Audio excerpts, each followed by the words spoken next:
Okay, ladies and gentlemen, dudes and dames, everyone, good morning. Today, we're going to do the thing that we're best at, and that is we're deep diving into the Necromancer and all the builds. So, we're not only going to make one build, we're going to make all the builds for Necro that are still possible, viable, that you can have a good time with, the full package. I mean, we already made the triple golem, in case you haven't seen that yet with the new unique item, and it's quite brilliant because you have like 3 of these dudes. We got the grave bloom going on, and we can pretty much just zoom through having our dudes just permanently explode while we ourselves are undying. So that's already confirmed. That's working. That can do pit 75. Checkmate, right? We're good. Now we need to see though what other necro builds are working, Mick, right?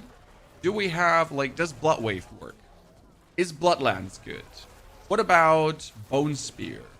Could we do Bone Spirit itself without the basic skills, for example? So which builds, right, do still meaningful perform and do a good job? That's what our job is today to find out. Because every class seems to have big problems. Right, I saw Spiritborn struggling to rushing claw clear pit 65. The only class that seems to be overperforming is Barbarian, but that's clearly going to get nerfed the way it is overperforming. And Rogue is obviously bugged, so interesting times ahead, huh? When you consider this. And we get to see now which Necro builds can all work. Which Necro builds are then good for leveling, and for what do you need equipment or not. They gave us 3 golems, but they didn't give us more stash tabs. Honestly, I've been okay with stash tabs, mainly because I just have good stash tab management at this point. I mean, if I learned one thing from Path of Exile, it's stash tab management, right? I've gotten better at it. However, yes, I would not say no to 2-3 more stash tabs. That's for sure. Because as much like as I take care of my stashes, I need to actually consciously do that instead of just dumping random things in and playing the game, right? So what I would like to see is actually meaningful stashes, I don't know, like something where I can put all the uniques in, something where I could put in all my runes, right? Some themed stash tabs as we have in Path of Exile. Something like that in Diablo would be nice, especially for runes. Because otherwise they're always like weirdly around, right? I wish they buffed the Bloodlands build. Bloodlands might be okay-ish. We'll have to see. It did get some buffs throughout time. The problem is Bloodlands used to be amazing, right?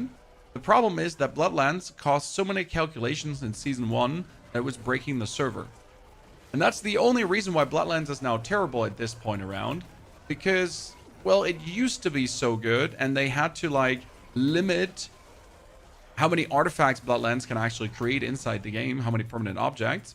And that limitation actually led to the downfall of the lands itself, which is something they haven't fixed now since 9 seasons. Which is actually sad to say. Right? However, we will try out Bloodlands 2. We'll try out Blood Surge. We'll look at how many uniques do we have to throw at the build to make it work. I played the Upper World in Hades 2 and went with the Umbral Flames and managed to beat the last boss on Olympus. Congratulations. So we still have to do that ourselves, so we'll definitely have to revisit Hades in the up and coming days and kind of like beat the Overworld as well. I haven't yet had time to really mess around big time with that, sadly. So this is Golems. Golems work. What build should we do first now, chat? I mean, if we go back into the pit leaderboards, which builds used to perform good?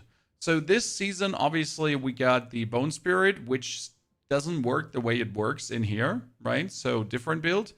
We had in season 9, the top Necro finisher was Bloodwave. We got Bloodwave, and we got Blight. I think I wish to recreate the Blight, because the Blight could still work. It will be tricky, though, because the Blight requires usually an even piercer to be extremely good, right? Actually not. The current blight build did not even play an even piercer. That is interesting. However, it only works if you have a good amulet, right? Mm-hmm. That's something to consider. I hope Bone Spear will become strong again. I found myself the helmet, the Deathless Visage, and with a greater affix, it's like at 9 or 10 ranks or something like this. So it is a lot of ranks to the Bone Spear. It's still not enough, sadly. You play golems, but it feels weak. Don't know how to explain. For golems, you need the Grave Bloom at 60%. No questions asked. You also do need to have Great Feast plus Reanimation. Again, no questions asked. Then Fell Gluttony, yes. The Ring of Mendeln is probably not even needed, because Ring of Mendeln right now is 2 ranks to Golem Mastery, which is 50% more damage, right? If we would have something else that gives us 50% more damage, we might actually not even need the Ring of Mendeln. Bloodmoon Breaches, obviously, for the bonus damage multiplier, and then it's all down to your Paragon board, right? You need to get the Flesh Eater for the bonus. You have the Hulking Monstrosity for that 220% bonus damage. Attack speed for the 200%, right? That's really what it comes down to have, like, the meaningful notes going on for Rook. Kind of. Can you make it Corpse Explosion build? No. Corpse Explosion did get buffed. Okay, and we will try. So don't get me wrong. We will try a Corpse Explosion build today too. So no worries. However, where is some patch notes? Here. So Corpse Explosion did get buffed. Corpse by 85 to 110%. Oh, that's 25% more damage. And Blighted get up to like another 35% more. I'm sorry. 25 doesn't cut it. It would need doubling. Okay, so the 85% needs to go up to 200%. Then maybe then we could talk about a Corpse Explosion. Before that, there's no world. I'm sorry. What's your top 3 class prediction? Barb currently, but Barb is actually bugged and completely overtuned, so it's hard to gauge. Druid is somewhat nerfed due to the Grizzly Rage, and unless they alter Grizzly Rage, Druid is going to be weak. That's the problem, so they really need to alter Grizzly Rage. Necromancer should be top tier, too. Rogue is the problem that is completely bugged right now, so you cannot make a prediction on how strong will Rogue actually be, because the one build that's strong is completely bugged. What about Wizard? On Wizard, we have 2 builds right now that with absolutely topped out gear do pit 80-85. Avalarian. Sork is viable. However, is gonna be rough. Okay, so what we're gonna do first, we're gonna do Shadow Necro. So that's not gonna be our try. For Shadow Necro, we're gonna focus on Shadow Blight, because that should still multiply up like crazy. If you get the right affixes. So do I have a Shadow Blight Necro somewhere flying around? Let's double check. I have something. Okay, let's boost the character. Apply all boosts. By the way, interesting thing, Chad. You can now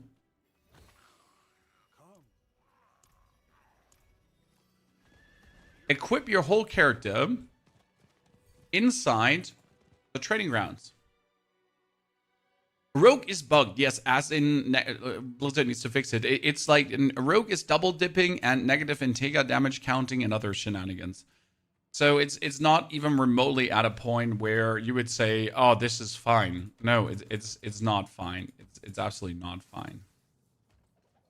Okay, we're not going to be using mythics. So here you have an occultist altar. You have a jeweler here. We have a blacksmith anvil. So you get everything you need to actually make the perfect build and then instantly attack the target dummy, which is crazy to me. Okay, what do we need? We need class uniques first. Give it a chance.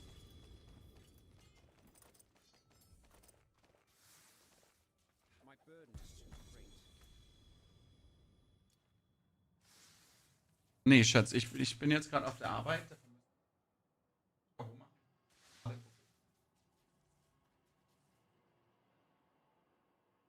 Mittags kann ich.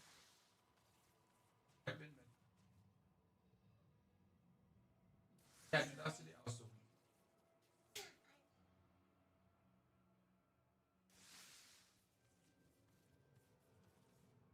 Okay. Dann hoch mit dir. Später. So.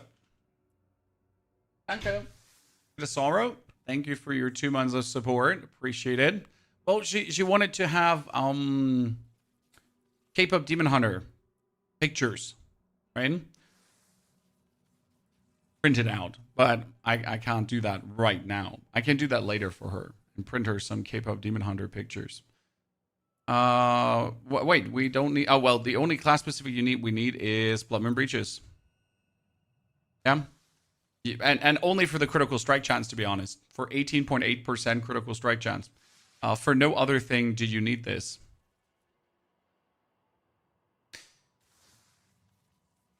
I wonder if the Melted Heart, if the... I'm going to keep that Reaper's Pursuit. We're gonna experiment around with it. Because I still feel like not taking the Reaper's Pursuit is a mistake. Unyielding Bonebreaker, no, I need a 200 sword. Oh, you know what's missing? The Obel Gambler. That's the only guy that's missing here. If I had the Obel Gambler, that would be absolute fire. Then we could like do so much. So let's put on the Reaper's Pursuit. Because 7 ranks to that is quite significant, right?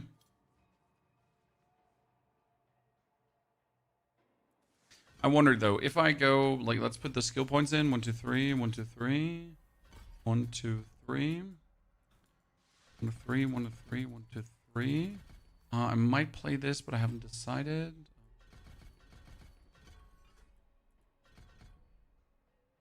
What class would you recommend for hardcore next season? Necro.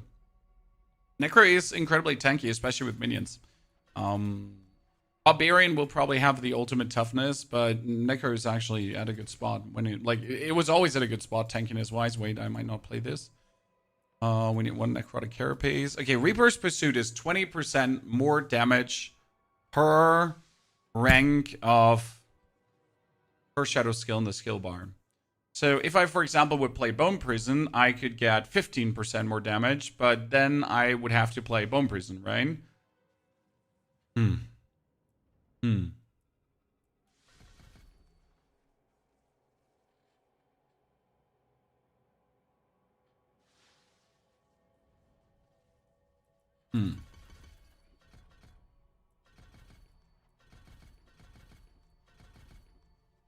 And last but not least, Shadow Blight. Oh, this is going to be interesting because I need to, I need to temper shadow damage.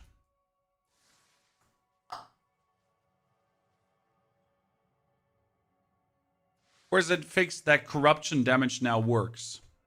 Let's try that out for a second. I need to get the ring, which has... And I need to temper. So there's an offensive temper. There's the shadow damage temper, right? And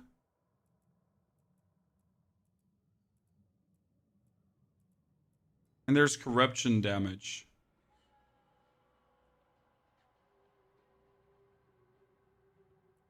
Darkness still doesn't count. You still need to temper shadow damage on the rings, right? That shadow damage needs to be as high as possible. Because if you don't get the shadow damage tempers, right? You're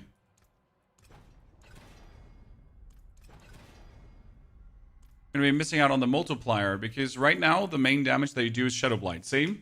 Both rings 160%.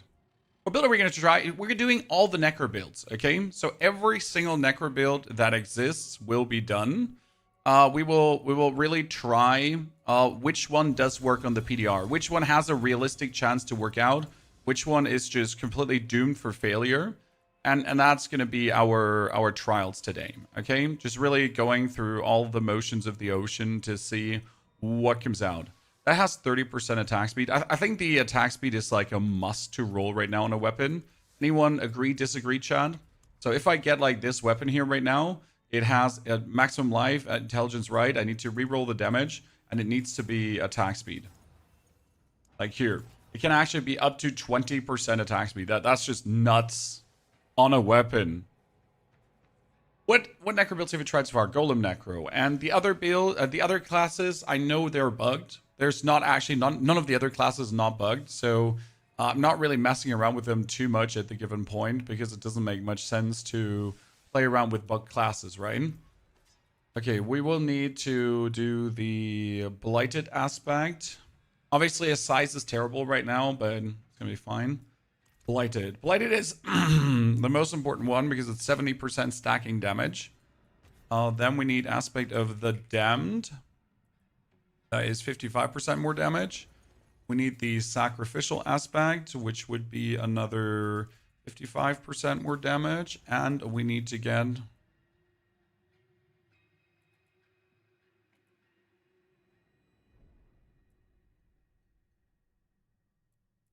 the shadow blight, decay here. Okay, decay, damned, sacrifice, that. Now I gotta consider if I play Eben Piercer. Okay, so this is the moth right now, chat. If I play Eben Piercer, I get 20% more damage per shadow skill. If I now play only shadow skills in my bar, which I could, right? I could only put shadow skills in here. Then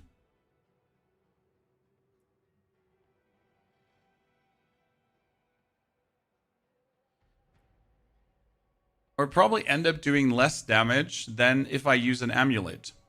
Because if we use an amulet, you could put the...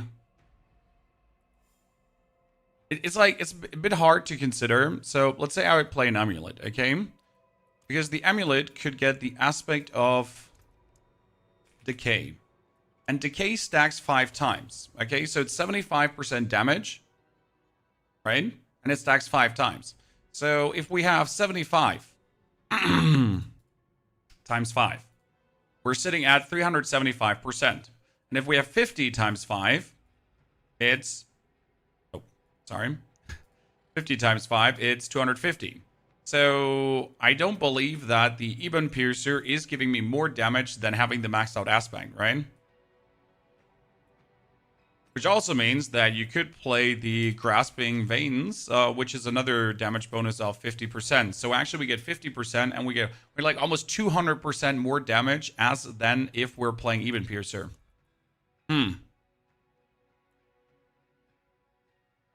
Interesting, if you think about it, right? So that's something that matters. This means I gotta play Corpse Tendies, and I gotta move some points around. I mean, probably we gotta get the crit chance out here, then I can do this, and I could get myself Bone Prison. However, that is still not efficient. I still have to pull points out somewhere. Question would be if it's worth it to put 5 ranks on the... I mean, the cooldown reduction is 9 seconds. Shit, we might need the 9 seconds, right? Because we're going to be running out of tempers. It's harsh to consider, like, where are we cutting? I mean, best case scenario, maybe the armor, and then get here, like, the vulnerable damage to keep the barrier. Yeah, we definitely want a regular amulet. I mean, from the damage calculation standpoint, it really makes sense. And worst case scenario, you could roll a regular amulet to... is intelligence still a thing? No, wait, did they change intelligence percentage? Is that not a thing anymore? Oh.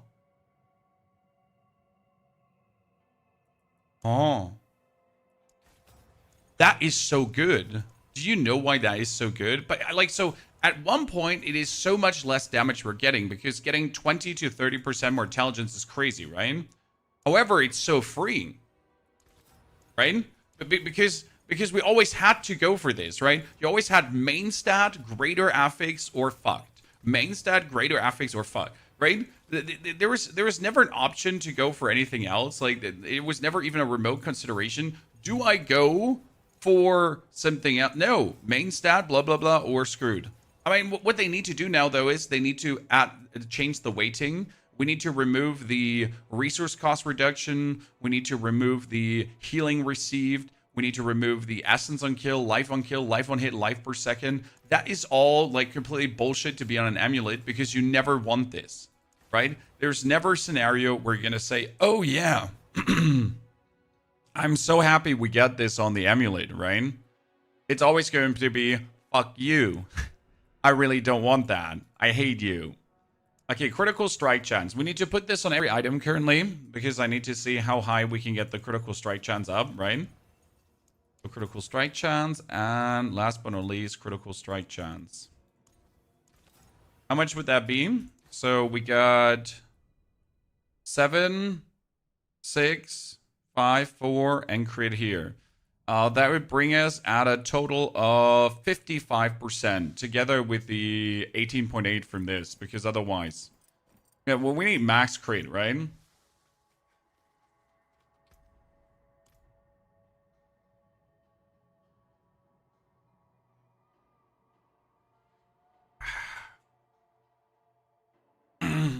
Minimum requirement for toughness overall, it depends on if you're playing barrier or not. That's the problem.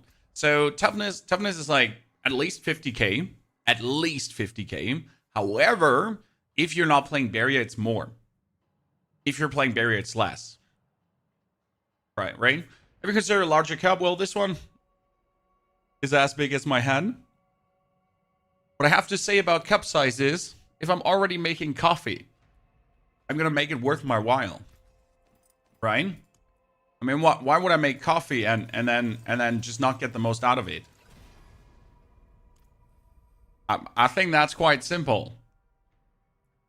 I'm already gonna drink that, so give me the biggest available. What are we gonna temper on the amulet? Ah, cool. Yeah, I didn't think about it. If you get the amulet, we can also do a shadow damage temper on it too. So that's quite useful because now we can do shadow damage here as well. And that's quite nice. But we don't seem to be getting 63 shadow damage. Okay. Let's try out one thing currently. So if I remove the... I need to know how much percentual difference is this. So this has 63 shadow damage on. Okay. Right now my multiplier is at 0%. If I put on a 63, then we're sitting at 44. And if I put on a 56, so slightly less, we're at 39. Ah, shit. I really gotta make sure to get the max rolls, right? I wasn't like, dude, do we have to try to get higher? But that's like, that's a big difference. And that you definitely have to try to get as high as possible. No questions asked.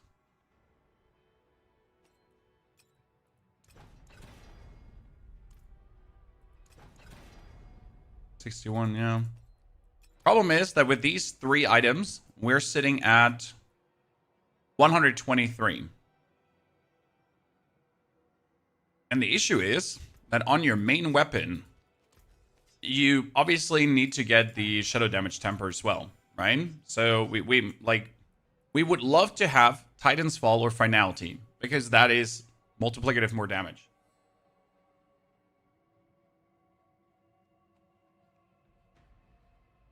Is this season really a big change as they announced it? Oh, it is a huge change. If that is good or bad, that's something to discuss for the future, right? So it's ginormous change. Humongous. Big bad booty change. But it will still have to show after the fine-tuning how good or bad it is. Because right now we do certainly need quite some fine-tuning still. Okay, so we got all of this going on. Let's put the Paragon points in, because I think that's important to see if we can boost our shadow damage via Paragon points a little bit. So let's actually try to mess with that for a second. We need Abyssal in the first one, and Abyssal is going to go down on Dexterity. Luckily, dexterity can be clapped really easy.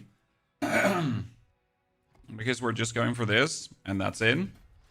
I don't think I even have to take this point here, right? Yeah, 29.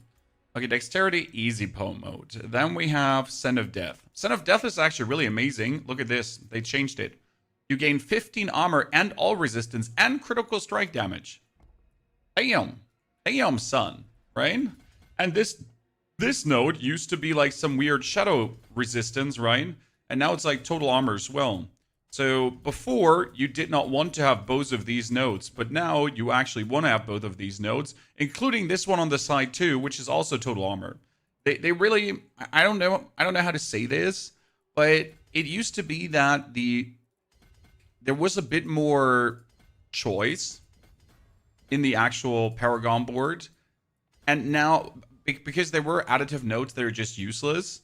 But the way how they changed it, we're kind of at the point where you just want all the additive nodes, right? But we're really like, oh yeah, I want this, and I want that too, and I want this too, and I want that too, right? So you kind of want everything now.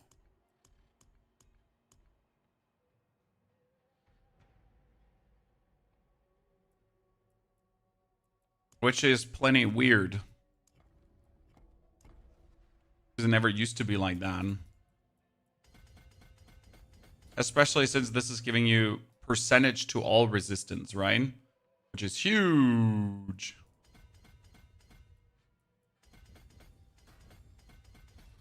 That was going to be Gravekeeper. Where's Gravekeeper? Gravekeeper boosting the rare nodes. Gravekeeper needs more dexterity to activate. We took that dexterity. Take that dexterity. And we can take that dexterity plus this one. That one is only more max life. That one back here is also total resistance and total armor. AKA more toughness. Before, no. Now it's like, yay, I want it. It's so weird. It is. I'm not sure how much I like that, right? That's something to truly enjoy. That all these weird nodes are something you get to take now.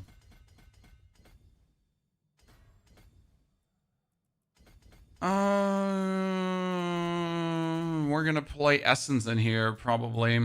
Yeah. Essence. It's a dexterity board with like 64 dexterity points. That's, by the way, where planners are really good, Chan, if you ever wondered. So you get like on the blank planners in the internet, you can check out how many skill points or how many stat points a certain board has to offer. Which obviously makes super sense to check because you kind of want to know, right, which board is useful to put something in and which board is like kind of terrible to put something in. Kind of a toughness guide. They will 100% undeniable have to do some kind of toughness guide where they at least explain step by step some things to us. That's for sure, and that's undeniable true in my eyes. Yes, I'm fully with you on that one. Need sacrificial. Sacrificial is also intelligence based, actually.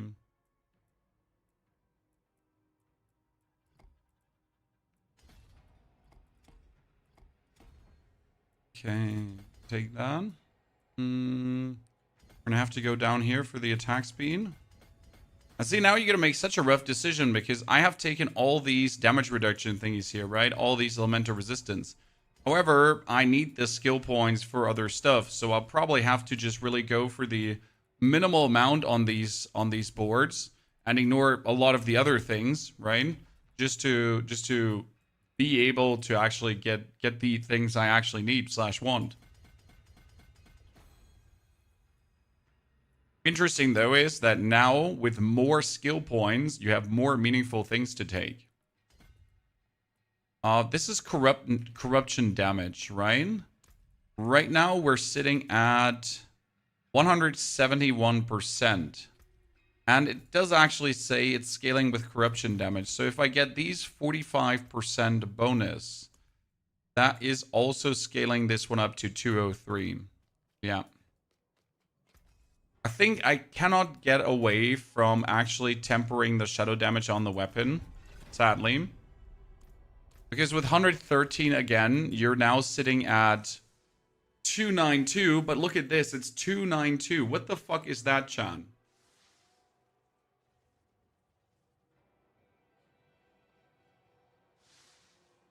How's that a thing? Where am I supposed to get the last percentages from? How do you usually get the percentages up? Well, that's where Masterworking comes in. Because usually Masterworking would boost the 65 values up to roughly 85% values, 90% values. And the 130% here would go up to 180%. So yeah. I mean, my gloves can also take another shadow damage temper, right? We could try to make that somewhat higher, hopefully. Wow. So now we're sitting at 340. We're still missing 110%. What am I going to do now? And when we get the shadow damage here, right? And the corruption damage, but that's it. I don't have any other shadow damage. I mean, I might actually be forced to consider redoing this board. And by the way, we still need a reset board function. I'm still absolutely sad about this fact that we do not have a reset board function in any way, right? I might have to reset this shit. And I might have to actually go away from the blood board. As much like this blood board is amazing for defense and for another damage multiplier. Just to make my way into the wither combined with the other board.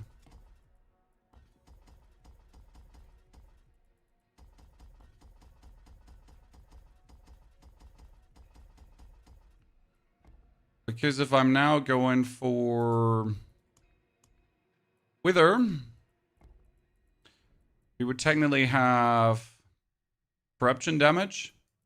We would have damage to corrupted, and we would have shadow damage.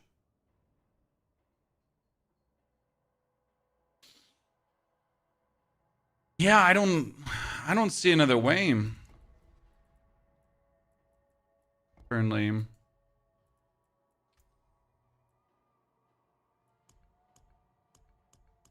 I mean, what else? So we could go up here to get the armor, and the armor. So that's actually a good node now, right? It didn't used to be a good node. Then we get the resource cost reduction, but we get the corruption damage that we technically don't need. We can go over here to pick up the shadow damage and all of it. And the damage to corrupted enemies is obviously useless. Now what I wonder is, do we have to play... We do need 100 more. So like, you need the shadow damage because... Here. Shadow Blight has a damage multiplier. And that goes up with shadow damage bonus and corruption damage bonus. And that is necessary. That is mandatory. What I wonder is if we maybe have to play the Darkness glyph. Because that would improve our shadow damage wholesale. So maybe in the new reality here right now, the Darkness glyph is mandatory. However, I could probably move, let's see, Flesh Eater is a 59 dex board. Scent of Death is a 54 dex board. Sacrificial was boosting magic. I could potentially in this board also play the Sacrificial.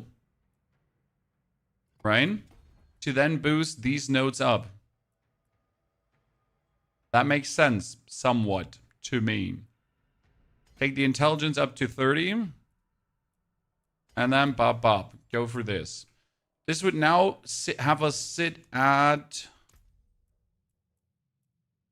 439, ladies and gentlemen. Ha! Look at me. This also means that I do not have to put that many points into the other board, which is kind of cute. So I could go here for the maximum life and then go out. And we could still choose the frailty, right? And now I have to go from the top because I need to put the essence in here for the crit.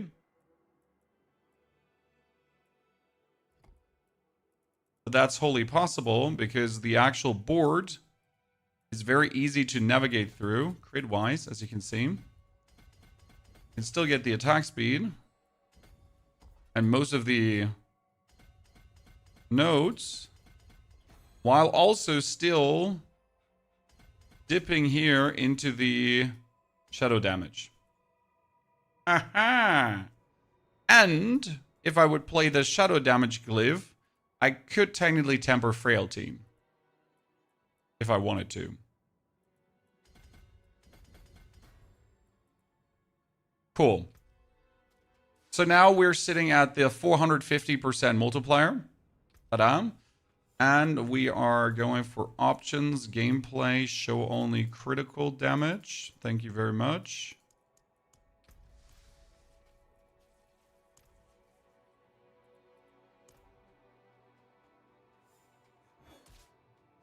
Isn't Tangle Tongue better, Salt and Joy? Or you can definitely play Tangle Tongue if you have Tangle Tongue, my friend. If you have it played. Okay, shadow damage increase, damage to vulnerable increase, and the crit damage increase. We got corpse explosion, we got the pull together, we have the bone prison, we have the thingy, and we get more damage from this. Okay, so we put our. By the way, why is the target dummy so weird? Yeah, see the stacking, chat? See the stacking? You see the? Okay, 2 billion already. Mm-hmm.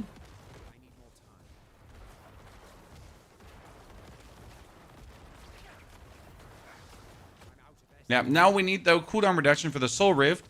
We need the Cursed Aura, because we're not cooldown reduction right now. So on our boots, we need Cursed Aura currently. Because you obviously want to have that around you.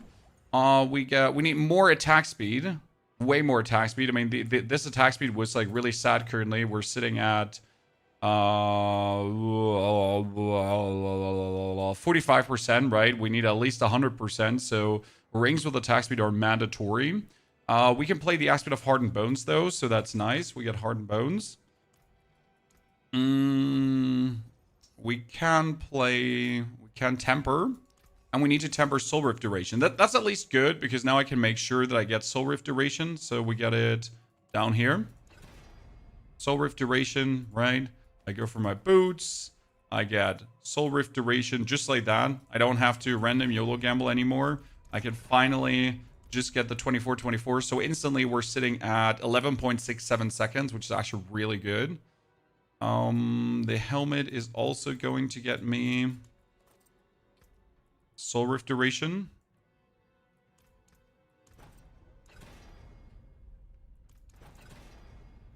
Yep.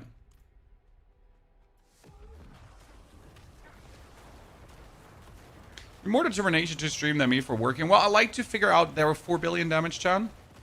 I like to figure out things. That's why I'm here. That's why I'm enjoying myself. 6 billion. 9 billion. 10 billion. 11 billion. Chan. Okay, it's working as intended. Good. Jeweler, please. And we need to try out the... Okay, so first, Royal Topuses, obviously. I wonder if it's better to actually add crit damage here instead of adding more intelligence. Because all stat damage is good, right? But in the new reality of not having many additive damage bonuses anymore due to tempering and so on, would it maybe be better to add like the crit thingies, right? We definitely need the Quox rune, so we need a Who Quox, but how am I going to restore resource? Actually, that I should automatically restore resource. So we need a Who. Okay, I don't have a Who. We need Quox. Okay, I don't have Quox. Good. Grade.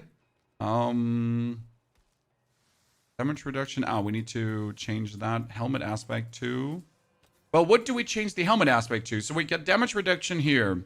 We get the sacrifice bonuses. We get Iron Maiden. We technically have a free slot to wiggle waggle with. Is there something utility-wise? Void. Void. We're not crown jewels. Realistic. Okay, I'm sorry. Like, if you're new to this channel, hi, name's Ponyhalf. I'm hot. I'm your host today. Sorry. It's all about making realistic builds. That's why I also don't use mythics, because I don't want to give you the feeling that, like, unless you throw the perfect things together, it ain't working. Because we're trying to see what's possible in season 11, what's realistic working, right?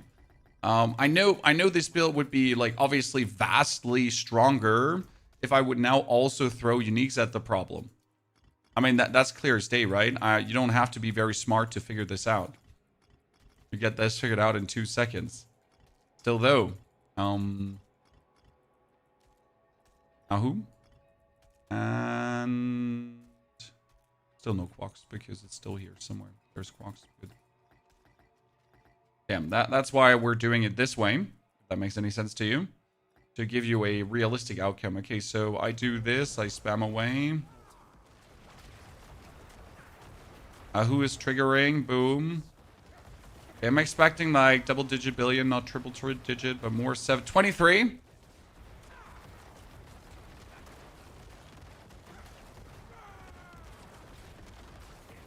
Yep. Okay. Yep. I'm very pleased. Nice build is working. Okay, do we need Soul Rift duration on... Actually, we can't get Soul Rift duration on the gloves. That's true. We can't. Oh, I didn't think about it, but you can't, Chan.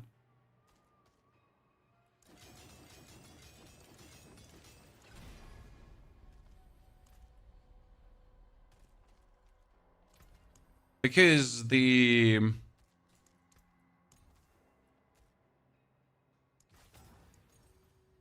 only one aspect, right? Huh. Yeah, interesting. Never thought about it. Armor. We got healing received.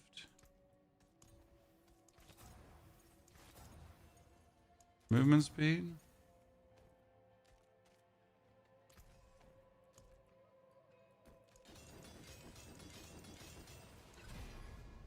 Spam Soul Rift. Spam Soul Rift is last season, not this season, sir.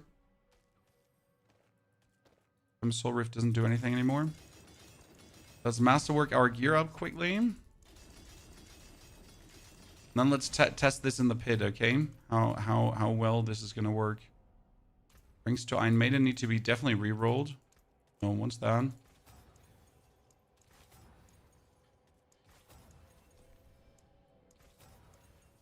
Cooldown reduction, yeah. At least something.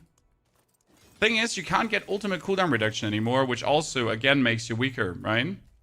Okay, so everything is... Oh, nope, last ring isn't masterworked. So first stop is a pit 65. It's always a pit 65, chat. Let's go.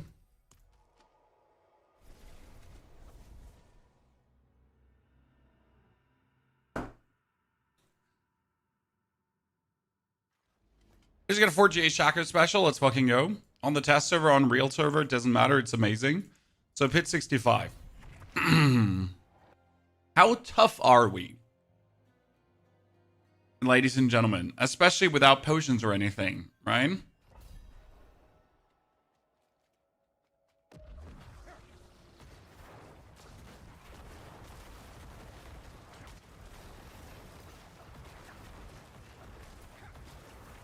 Actually, I don't need the Aspect of the Void because we get Corpse Tendrils. I kind of thought like I might need Aspect of the Void, but we get like Corpse Tendrils, so that's actually working really well.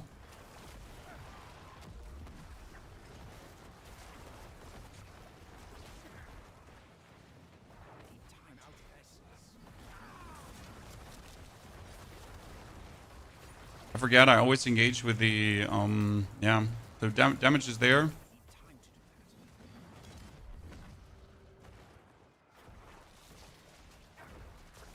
You always walk in, engage with a Reap, then we pull things together right away because we get that. Barrier for days, everything dies really quick, so that's nice.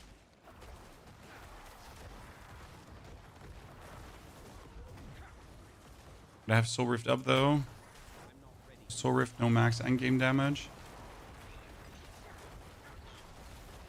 Damage-wise, we're good. I feel like big cup so much, so I don't have to refill my cup. I mean, I'm a content creator, right? I'm locked up here in my room, so I'm gonna make myself 1 coffee in the morning, and that coffee is 1 liter. And then I'm gonna drink 1 liter of coffee, and that's good. Actually, it's not 1 liter; it's like 700 milliliters roughly. So yeah. And then I'm good. Then that's my dose of coffee for the day. Reasonable. But I also don't have to go upstairs to refill to leave you alone for a bit, right? No. I just drink that and we're happy. Okay, this is working better than anticipated. I'm really happy that it does though. That means also the Bloodwave build should be working really fine. Defense-wise, I'm like here, so like toughness, Chad. How much toughness is a lot of toughness? I get 1 million when I'm acting, right? I mean, toughness obviously goes up and down because for some reason barrier boosts toughness. So as soon as I have my thingy going, my toughness goes up. Like as soon as my soul rift is going, right? So I don't know how much toughness is good toughness. Because toughness is really weird in that regard.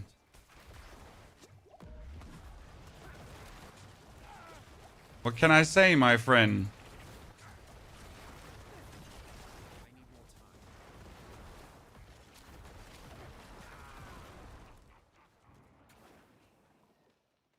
Is Quill Volley still OP? No.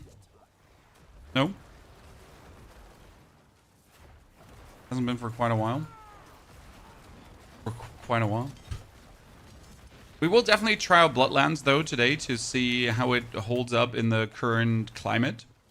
It might be that overpower builds could be doing somewhat good and that Bloodlands could have an existence, right? Because, so how do I say this now? Bloodlands didn't used to be good compared to some of the absolutely overscaling builds. But now that builds are underscaling and aspects are more important than ever for your damage, it might be that it actually goes very well.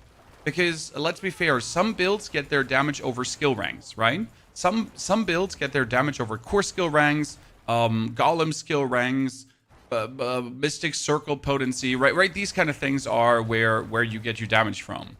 Whereas, see like here, easy peasy lemon squeezy. Whereas other builds are getting their damage from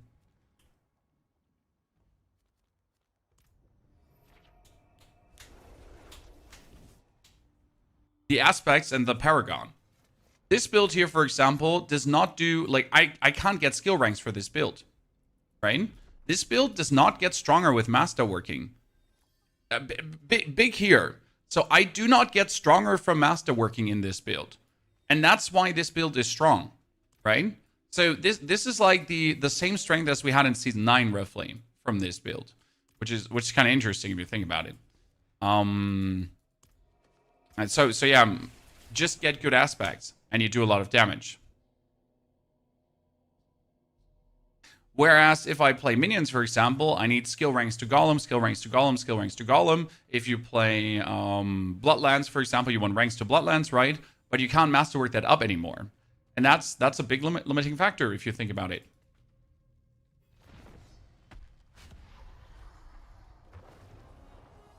Okay, do Black River build. Same problem for Black River as with the other stuff. You can't get the corpse skill ranks up. So you used to be able to get like what 40 plus corpse skill ranks, somewhat. That's not happening anymore.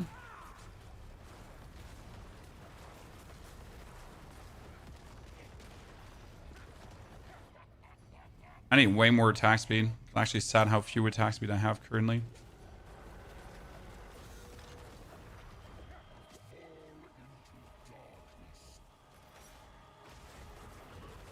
Yep. So this build is all about attack speed, by the way, because the faster you spam your blights, the quicker you'll do instances of damage, right? So that's kind of like that. If you don't have a lot of attack speed, it's going to feel atrocious.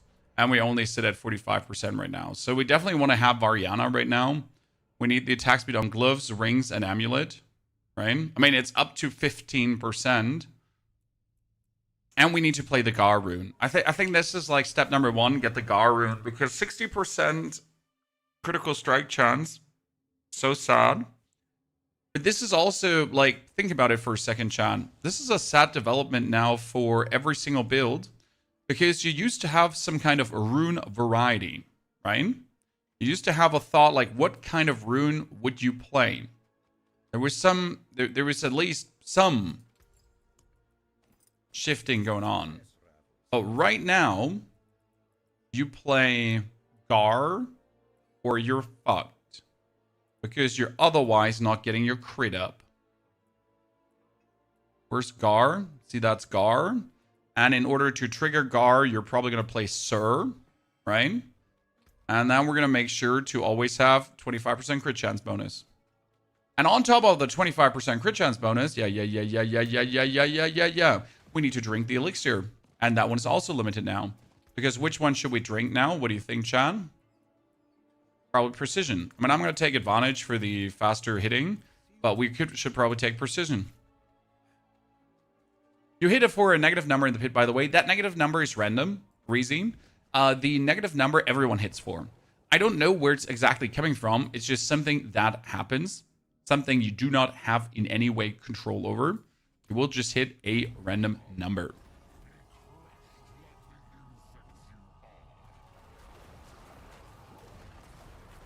How much faster my attacking now is with that little potion. And the important part is that the faster I attack, right, the more I stack my damage. That's why the faster attacking is so important for this. Because it actually meaningful, like, compounds the damage. And it's all about attack speed in this build, right?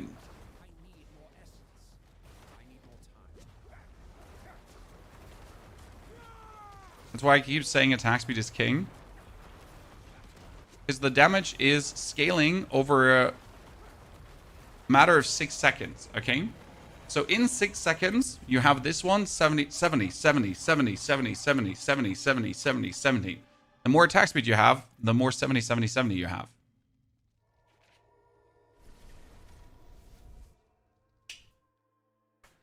Pretty good, though.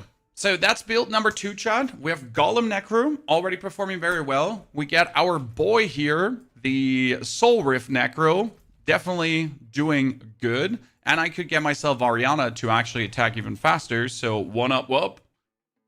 Which one should we do next? I mean, we're going to throw an eye. Like, I want to obviously see how the Blood Wave is. The thing is, Blood Wave is pretty much this, just with Blood Wave. It sounds so stupid, but it's like the same build, but with Blood Wave. I don't have all the mercs unlocked yet unless I import my characters. Yeah, so we can't hire Variana. We can only hire Rahir to at least get ourselves like here more resistance. How was Fireball last night? It worked. Is Druid going to be killed? No, but we are hardcore pushing for them to change Grizzly Rage again because the Grizzly Rage change is bad they actually put down. So Druid is definitely in uproar about what's happening. Druid will still have quite some builds working, so I'm not too fussed about it. I'm not too negative about it. Druid still does good. What was in 2 minutes? It doesn't matter. You can spawn the Whoop boss. You can go and spawn Asmodin. Did you not know, sir? I mean, obviously, I don't have a reason to fight him in Torment 4, right? But just to show you.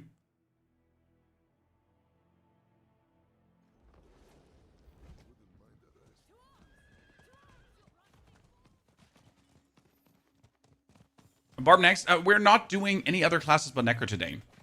The reason why we're not touching Barb is because Barb is stupid right now. Barb is pretty much all Melted Heart of Selig, and a lot of things have to get nerfed. So, for example, there is the Hammer of Ancients aspect who overworks with Fury. There is the...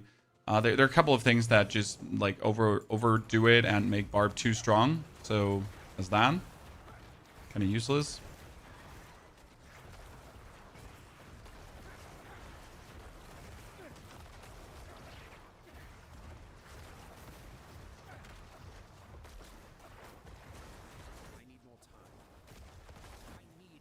Mhm. We want the world boss.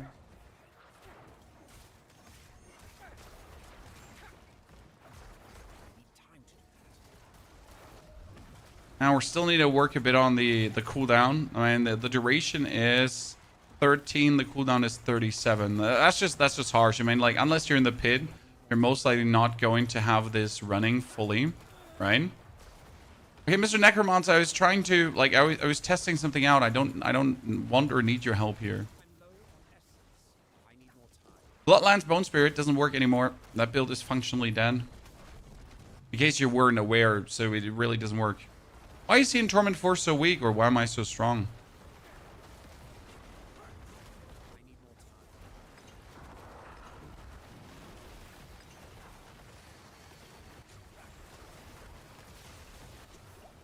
Okay, I'm a demon, chat. I'm a demon. Coolest death animation incoming.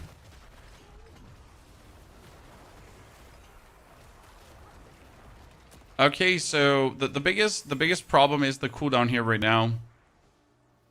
Wow. That feels so terrible. Like, even with 3 tempers on Soul Rift duration, we're not able to have our ulti up all the time.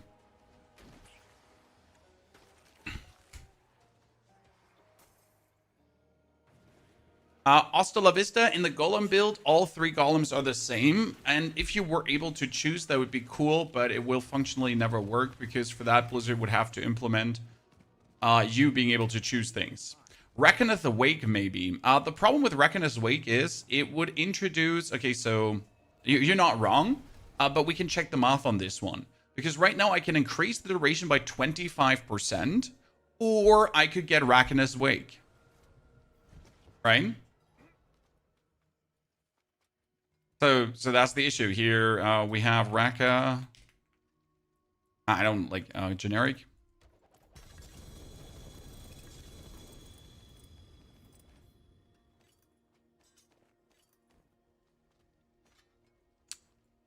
Of them is it? So here the Reckoner's Wake is no, that wasn't Jens Blessing. Here's Reckoner's Wake. So it's 8% cooldown reduction. Okay, we have right now we have a 13-second duration and 37.68, and now we have 11-second duration and 34.59. Technically, right? This seems doable. You have less cooldown. You have more cooldown loss than you have duration loss. However, the longer duration allows us to hit more lucky hits to reduce the cooldown further. So it is actually opportune to rather have a longer duration than to have better cooldown, if it's between better cooldown and longer duration. The sad part is, what happens if I get a mythic chest piece? What happens if I get a mythic helmet? We're down to 9.92 seconds Soul Rift duration. What am I going to fucking do now? Chat, I asked you, what am I going to do now? It might actually, like, you might have to play on Maker.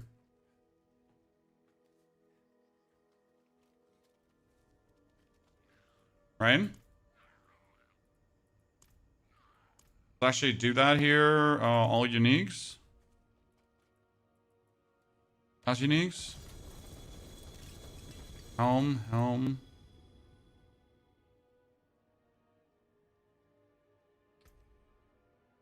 Unmaker. Unmaker would also be cooldown reduction. And it would extend the Soul Rift duration. So I wonder if that is the solution. And I'm not happy to call this a solution, but it would at least allow me to have a longer Soul Rift.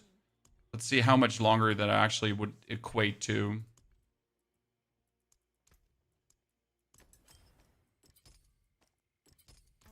I need Infernal Compasses.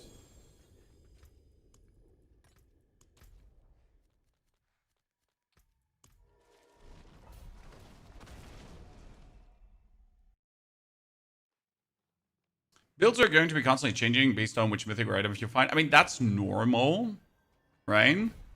But the question is rather about sanctification boosts and whatsoever, because that's obviously a big change happening. Right? If you then get a proper sanctified item.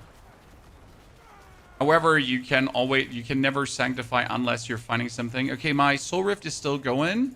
Yeah, my Soul Rift was almost up for the full duration. Okay, let's put it up, Chad, and see if it actually lasts until I get it back up again. Okay. Soul Rift is still going. Soul Rift is still going. Soul Rift is still going, and it's back up again. Okay, with the Unmaker, it works.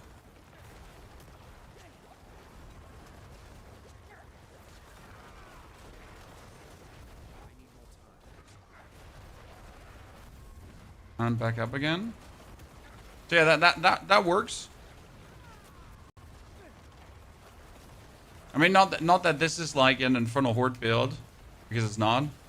This is a pit and boss killing build. For Infernal Hordes, you would need something else. Okay, it holds up. Also, what the fuck just happened here, Chad? Where did all these ether dudes come from? Like, seriously. Interesting parties. So this says Soul Rift duration is increased by 0.5 seconds for every 30 essence you spend while it's active up to 8 seconds. So with the Soul Rift, we're going from 11 to almost 20 seconds uptime. A normal helmet cannot provide that, right?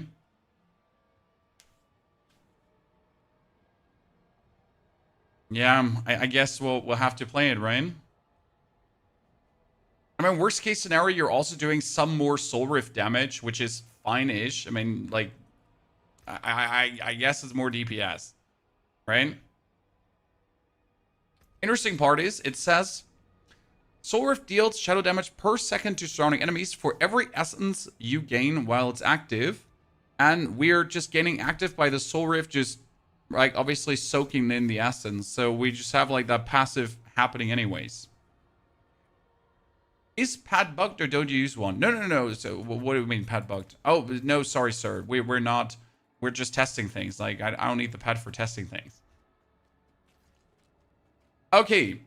Official marked. We got 2 builds down for Necro, chat. That's already more than many others have.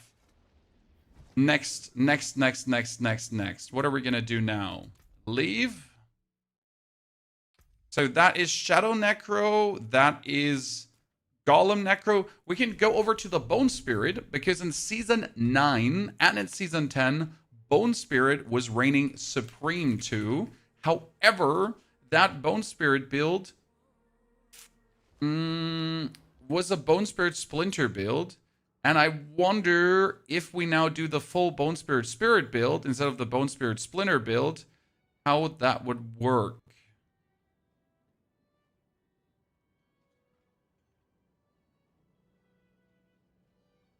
If we're not going for the minion boosting, not for the Splinter boosting. So we tried this out with the Splinter boosting just to see, like, if you do Shot of Wrathiel, right? Would this actually do something?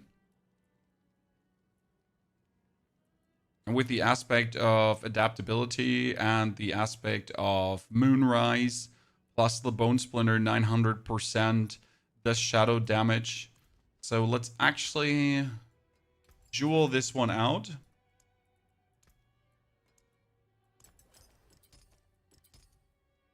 With the Pain G's, right? We need the Pain G's is better, though, with 4 to skill ranks.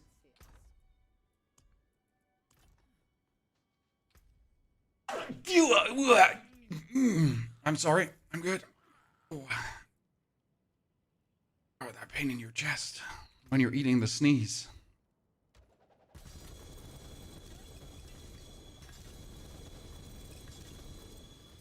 And the pressure behind your eyes. Okay, that's 75. That's whack. This Pain G's was 6-2 basic. Yeah, look at that. That's what I wanted to have. Let's go. NGs represent. Attack speed preferable.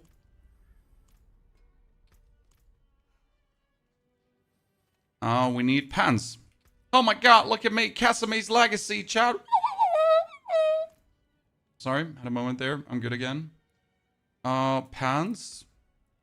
Blood Moon Britches. Wow, the worst Blood Moon Britches ever. I hate you. Need more class uniques.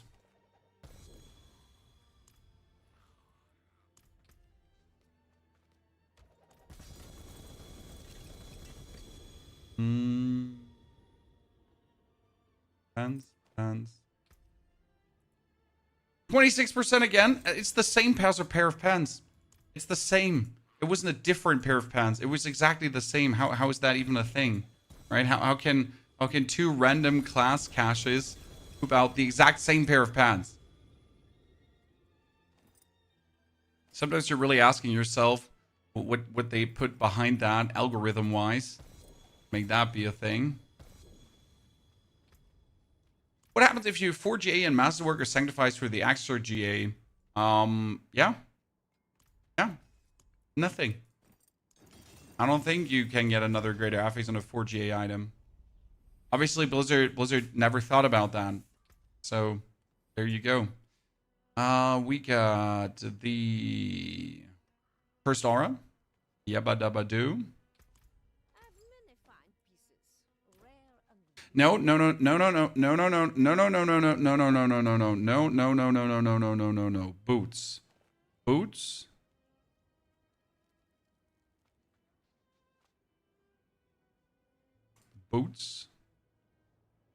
Boots. And boots. Why are we going for boots? Good question, Chad. Path of Tragul. Wow, you're all absolutely terrible and I hate you. Still, we're going to take those. I need more time.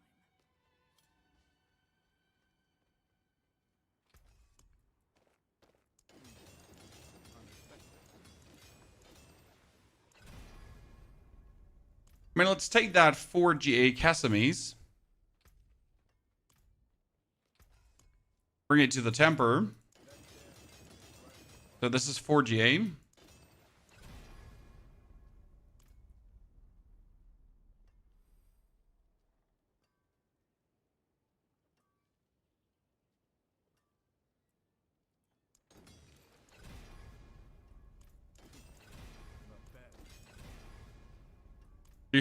You can't. Interestingly enough, you can't. So unless we sanctify to get a bonus sanctification affix to then greater to then masterwork that one, right? So I would have to take this Casame's legacy now, and I would have to sanctify it, and then maybe, right? We could get that up. So what else do we need? We get Pain G's. We get that. We get Varathiel. We need the... Oh, that's a good question. Can a focus get attack speed too, Chan? No. That had crit. That had crit. That had crit. Okay, Bone Splinter, basic skill. Bone skills are shadow skills, right? We get the Pain G's. We get the armor. We can't play the Gospel of the Devotee as much as I want to. Right? I don't think Gospel is the thing. So I really don't see how I could put that in. I'd have to lose all the shadow damage multipliers just for Gospel. And that seems whack. We get Gar for the crit. And we need... Oh, we could play with Thol if we wanted to. Put the Turbices on.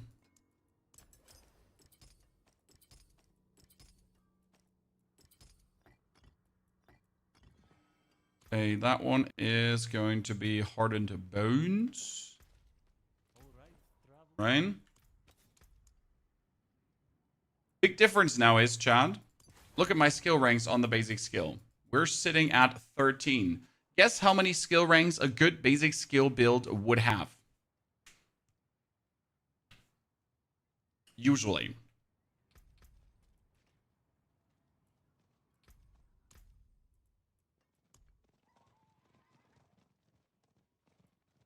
Mm-hmm.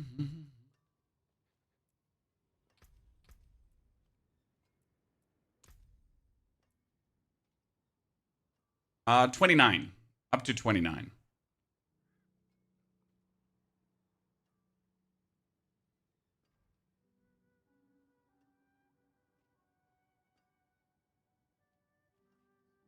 You heard right. Okay, let's refund this and do the proper board. We need...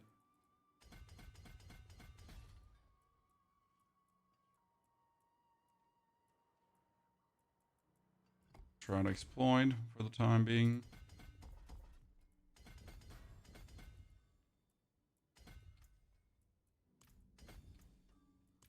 And then into the...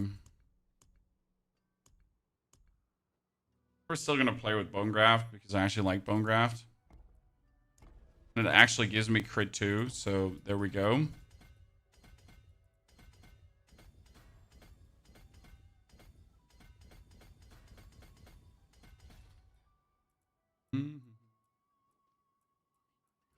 One looks always so weird. Want the armor. We want the critical strike chance, because yes, there's critical strike chance, guys.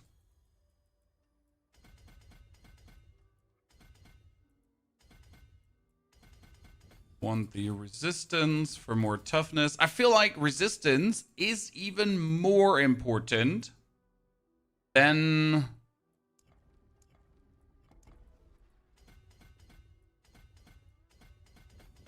maximum life right now.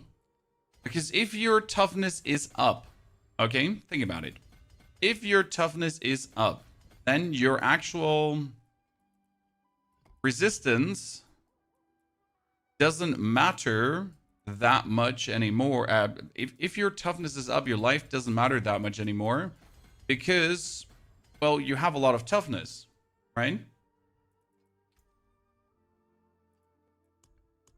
You can get away with 5k life if your toughness is high enough. If you have enough, right, of everything. Then you can get indeed away with it.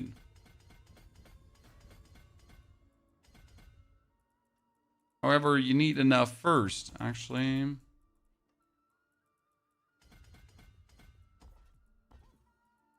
Oh, this looks ugly. I hate it. Unless I would go over this. We want Eliminator. What was the fastest to come online allows you to speed through stuff? Minions. I mean, which class? Minions. But which class, though? Minions. Like, minions really allow you to just go fast through things. High recommendation. I mean, even in the up-and-coming season, minions are just king. Have always been king. Will always be king.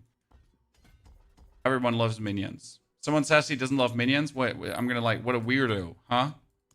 Imagine not liking minions.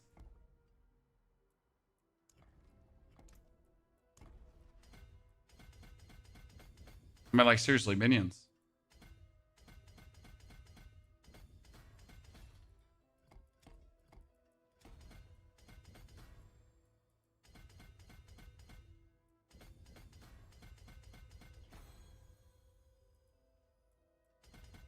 Yeah.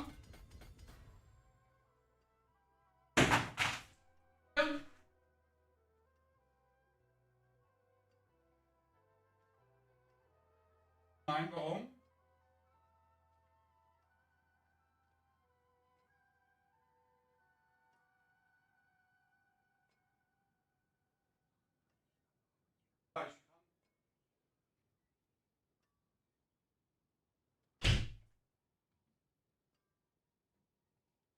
Okay. Do you know when you're trying out other classes on the PTR? I will have a video ready today about the other classes on the PTR, but we will actually not do a dedicated stream for the other class on the PTR, and that has one simple reason. The other classes are right now weirdly bugged. Most of them. And some of them already need clear reworks and stuff they got happening, right? But that's all going to be a topic of the video, pretty much. But we have everything. We have everything already, in consideration. So everything is masterworked. I have the aspects. I have the sacrifices done properly. Yep.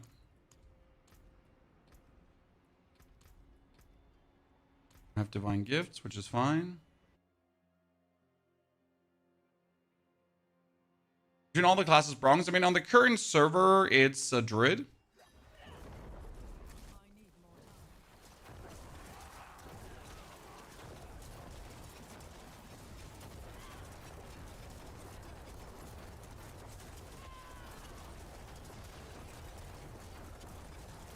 Now, this is like, it's working.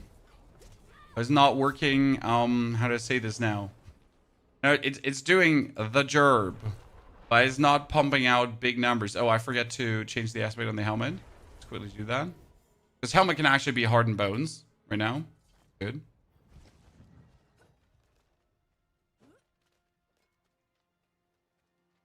How do you feel about the toughness system? Shielding Storm. So the toughness system in itself is not terrible.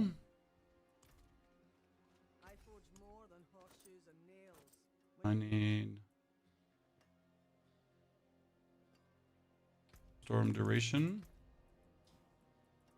But we're missing any kind of pointers on how much do you need, right? So I think the idea behind the toughness system has merit.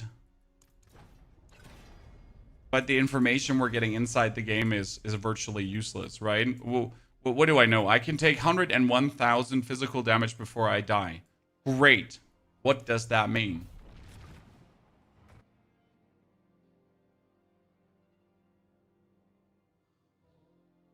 You know? How much damage does a minion now deal?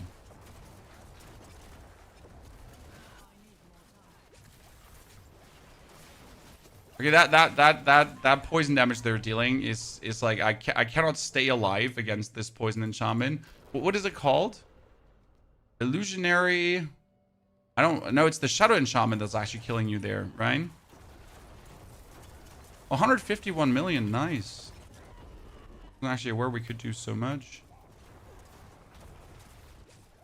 Shadow enchantment is just out of bounds, out of control. The problem is, right, we're at a pit 55, and I'm seeing some good numbers, but we're already seeing some good numbers with like 100,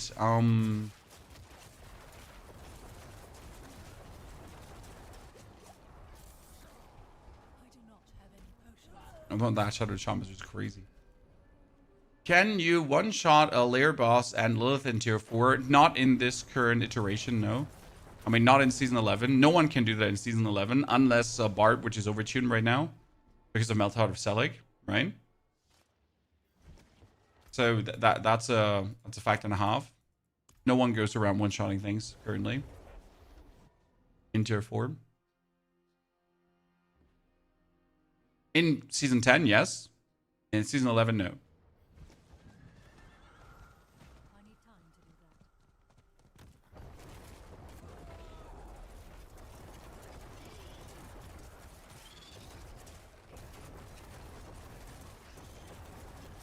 No, we had this cool machine gun bone spirit version last season, and that one is unable to be played anymore, which is actually kind of sad when you think about it. So bone spirit would actually be put on the nope pile, because this does work, right? But it does not have the damage to compete. I mean, like, so if I now had the mythic items, I could get it somewhat adequate, but that would mean I would already need to have like 3 mythic items, right? Could someone get it there? Because Air of Perdition would give us another 30% critical strike chance, which is huge, obviously.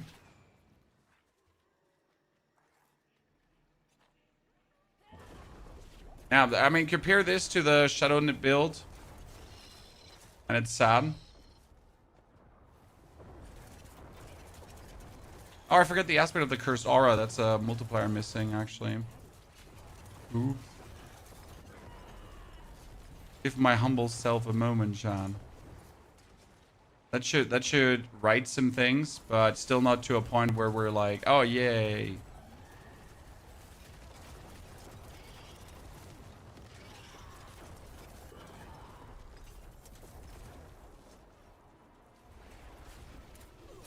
I wonder if the original Bone Spirit itself, like how well that would do. Because that's obviously something we could still be getting going, right? You have the Shadow Spirit aspect, yes sir. No Summoner works already. Den. So we did Summoner in the beginning. That's triple Golem. Triple Golem is insane. What did I want it to do, Chad? Cursed Aura.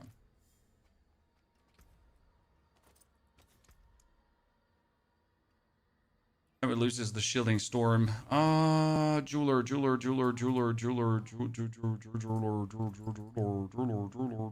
Give us no diamond. The diamond. Much. Why don't you try Barb? Gore, we have a video ready on Barb. We're not going to try it because the Barbarian right now is all about the Melted Heart of Selig, and there's obviously some overtunement happening that shouldn't. Yeah, this is like somewhat more convenient because we're like, again, it's all about damage multipliers from your items, right? This season is not about like what you masterwork and temp on your gear. It's all about aspects. So max rolled aspects are going to be king. How much crit are we sitting at? We're at 88. That's my problem in the open world. If I don't have the Bone Storm up, I'm missing 20% crit chance. But I can't get enough crit chance to not have this. So that's a real problem for the Bone Spirit build. So you need 100% crit chance, right? But in order to get 100% crit chance, I really need crit chance on every single piece. But even then, we're struggling.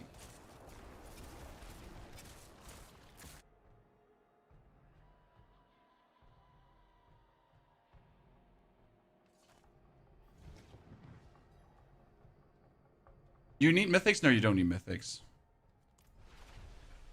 That's the whole point. You absolutely don't need mythic. I mean, Cursed Aura, Gorb, you can obviously play without Cursed Aura. But let's be fair. Raise your hand, chat. If you play Necromancer, do you want to handishly use your curse on every mob pack? Or do you just want to use Cursed Aura? And I think the answer here is pretty simple, right? No one of us wants to handishly use that.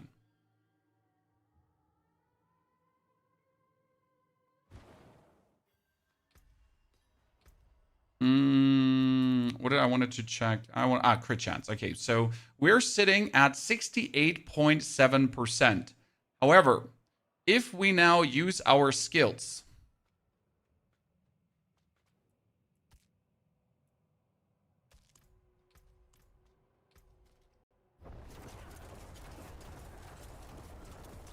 we're sitting at 93.7. So that's a 100% crit chance with the Gar rune, with Gar here.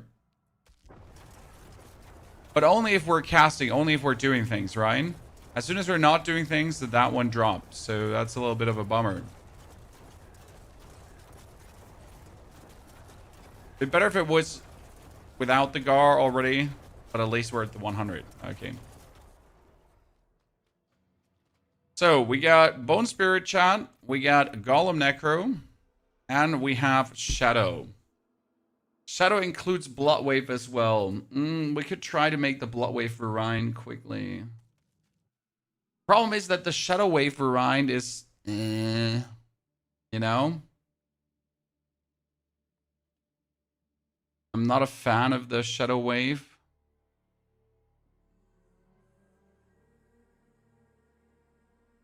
Did you still have to gather blood orbs for that? No, you didn't. Yeah. Because you were playing Shadow Wave as a spam. No, you were still playing the title aspect, huh?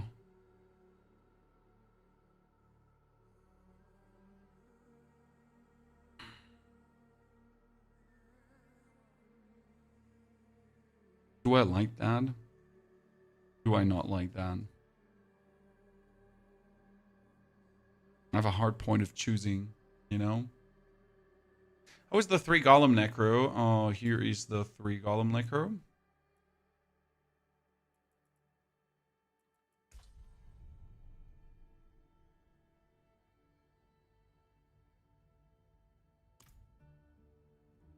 Let's get him going. For the people that haven't seen him, that's Dave, Francis, and Jebediah.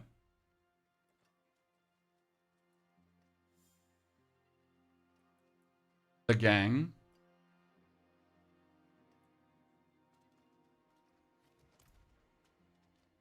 And they feel really good in any piece of content. They also can already do the appropriate pit tiers. Boss fight with Golem Necro, please. I can. You get these dudes, just go boom boom, right? And everything dies. You could even make them like absolutely spammable. So I kind of have them spammable, right? With like few downtimes in between. So that's kind of like how this works, right? And they do billions of damage and you get like some very few downtimes in between. You could make it perma-spammable by having them spawn 5 corpses with every jump. However, them spawning 5 corpses with every jump would not be... Say like, so you can spam them, very good. And the boss fight here, just standard, Halt of the Penitent. I am trying to teleport out of the pit. Could you just let me teleport out of the pit? Thank you. Is Rogue absolutely cooked next season? Yes, it is. Rogue is in a horrible spot. I mean, right now it's clearing pit 150 because it's bugged.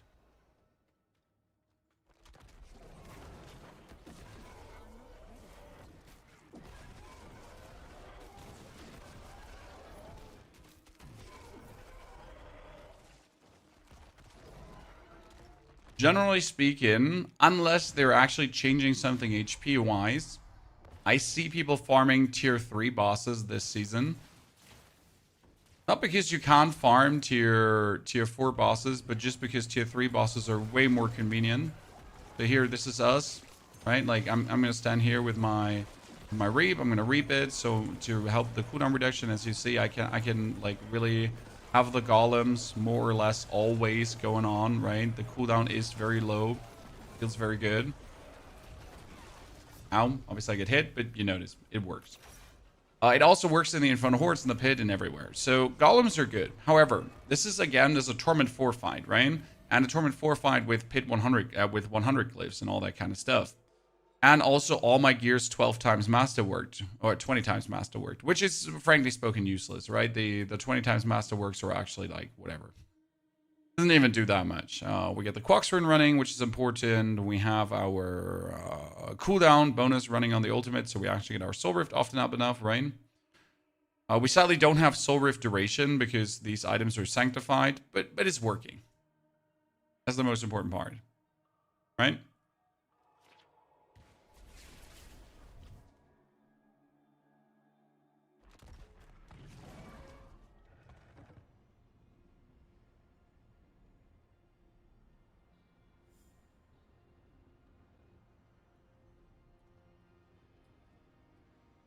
Good. What other build? So that works. The shadow build works. Blood builds. Jesus, when's the last time we did a Bloodlands, Chan?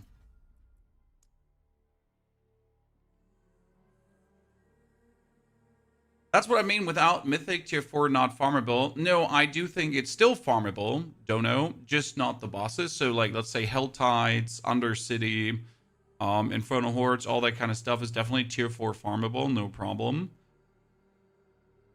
And not every build is stronger with mythics, also very important. So mythics is not a blanket answer. It doesn't make you stronger, always.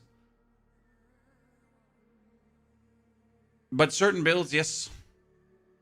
How many times you have to win the Sanctification for extra affix lottery to feel comfortable in tier 4?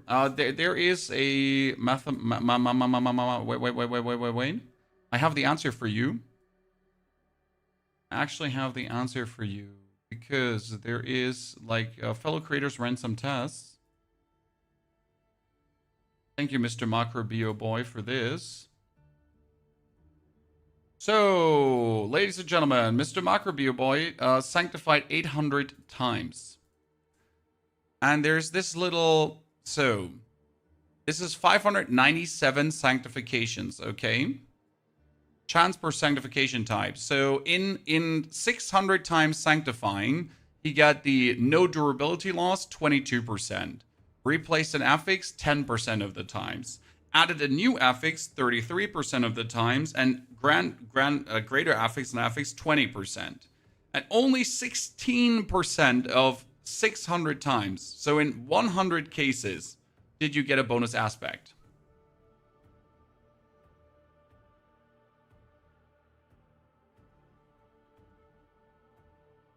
Yay.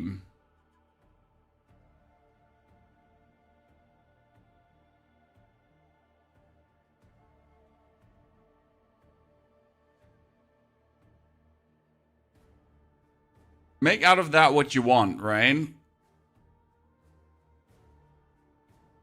But since this is the outcome, and it's like 16%, so it's 1 in 6 kinda.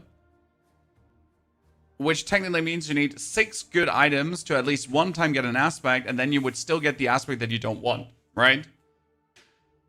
Yeah, so it's kind of 1 in 6, kinda. But that means you kind of like need 20 versions of an item to maybe get what you're looking for.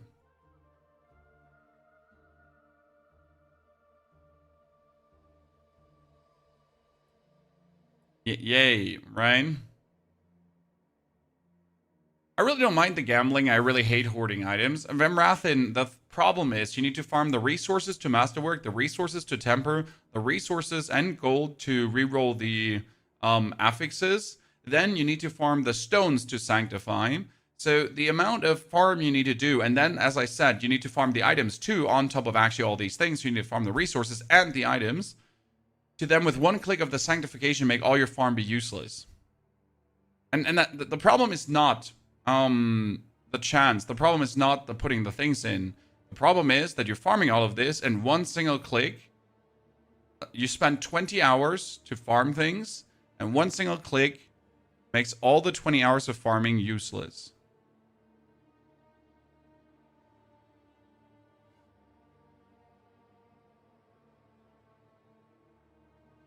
And that's just not a good feeling. Now, you could say for the grinders, that's fine because they like grinding anyways, and that's true. But not only the grinders interact with this system, and that's the problem.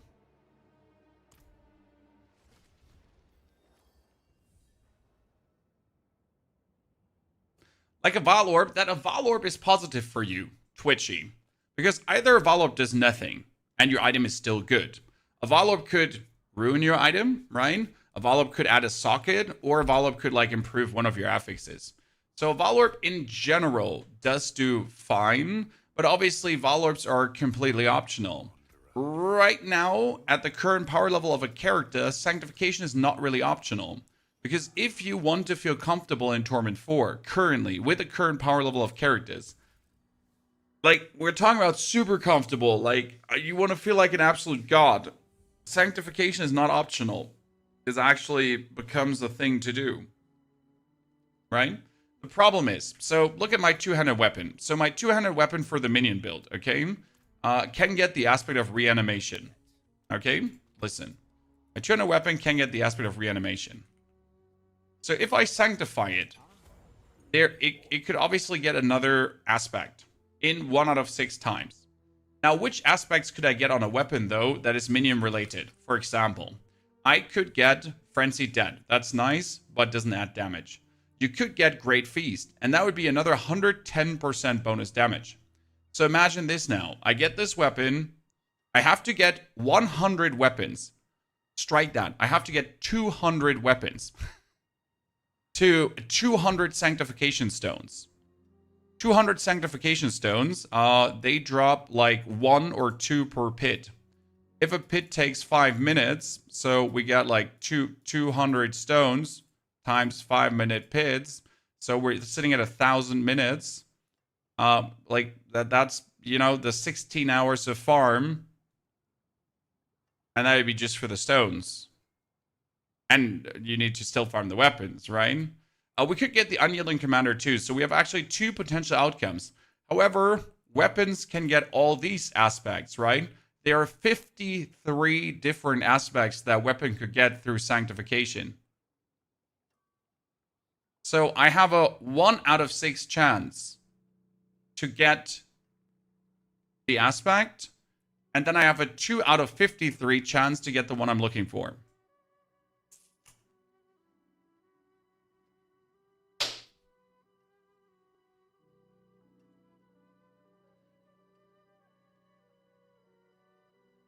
Yeah, no. Yeah, no. Again, I am not complaining about the potential of a grind. But that's, no. Even as a creator, even as someone who's chasing these kind of things, just no. They could fix this by adding an aspect slot instead. See, I would like that. As Tony is saying, instead of giving us a random aspect, they could add an aspect slot. So I could put another aspect on. Lock the old one, give me another aspect slot. Yes, that would be reasonable. And it would fit to D4.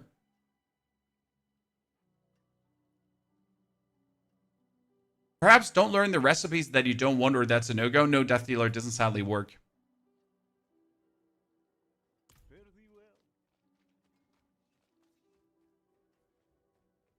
Benjamin, honestly, the systems are not bad. So, it might sound doom and gloom what I'm saying here right now. The systems are not bad. It's just that they need a lot of fine-tuning. And either they're going to learn this from the PTR, or we're going to learn this over the next 2-3 seasons.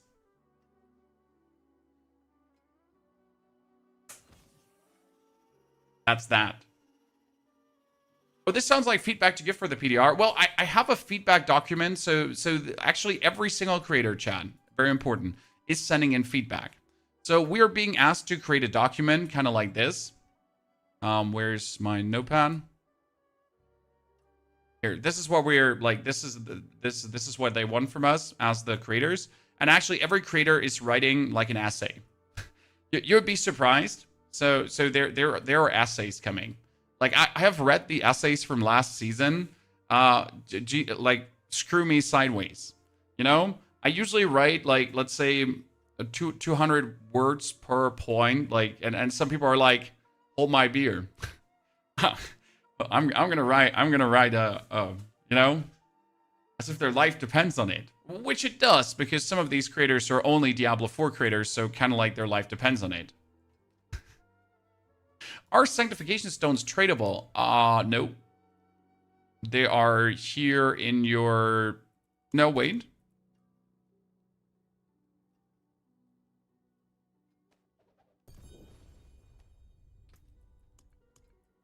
They don't say account bound, but they should be account bound. Because otherwise someone is going to find a dupe for this, and no, they need to be account bound. You can't have them be tradable. But if they're tradable, I'm gonna make money. Yeah, if they're tradable, then God bless China. Yeah. No, please.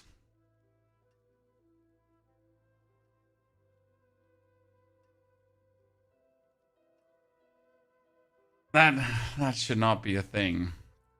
Okay, what other Necro build do we have?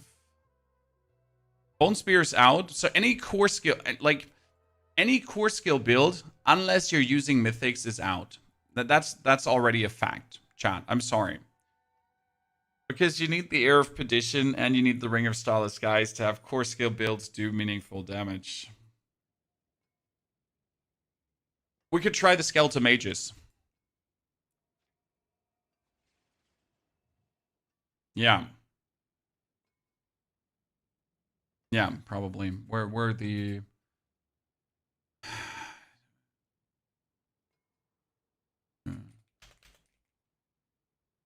Hand of Nas Necro. When was the last time in the leaderboard Hand of Nas Necro did do good? Wasn't it season 9?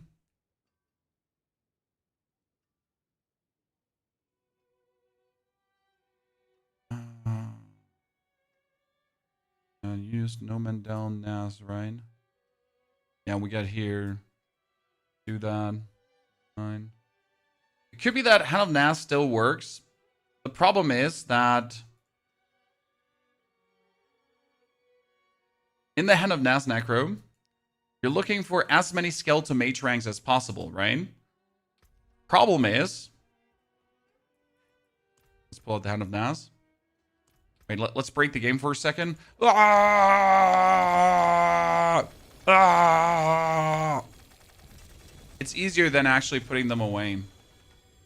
Right? So, class unique. I need the Hand of Nas and the Blood Moon Breeches. So, pants, gloves, gloves.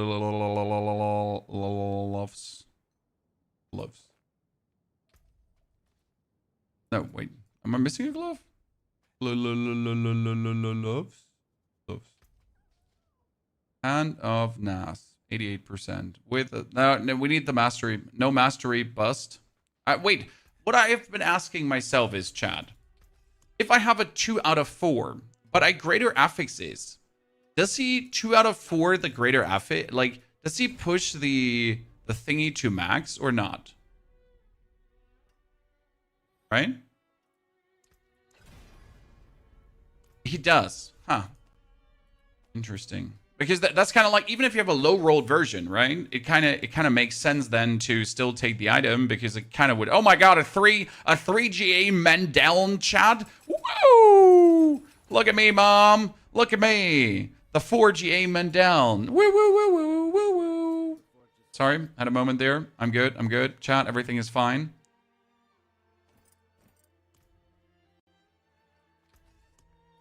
Yeah, it kind of means even if you have a low roll, if you want to waste the resources, you could still get it up potentially. So that's actually nifty, I'd say. We know that Golem Necro works. The problem with Golem Necro is, again, getting the spam done. So in Hand of Nas, you don't have this problem. You don't have to get the spam done. Because in Hand of Nas, you just take the mages, and then you just have the mages, correct? The problem with Hand of Nas is going to be, I need the Skeletal Mage...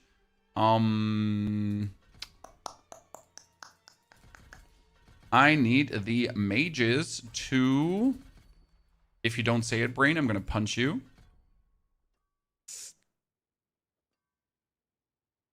Skeleton Mage Mastery on items, and we can only get it that high, right? Skeleton Mage Mastery is on... helmet? Boots? Chest? Where is Skeleton Mage Mastery on? Chest, right? Surely.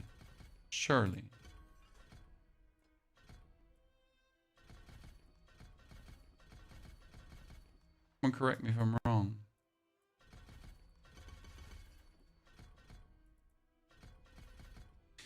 I have 1 point spent too much somewhere. Up on it. You know what?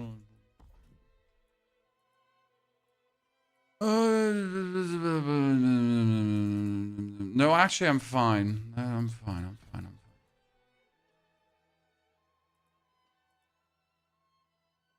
Work with this. Yeah, you need the aspect to be as close as possible to 100. That is not wrong. You were absolutely correct about that, good friend. Shadow. Grid.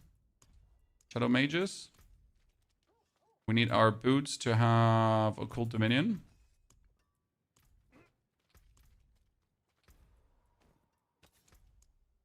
Let's actually go to the right spot, chat, because we get like a really cool spot for this again. Really useful for Hand of Nas Necro. You know what's really useful for Hand of Nas now?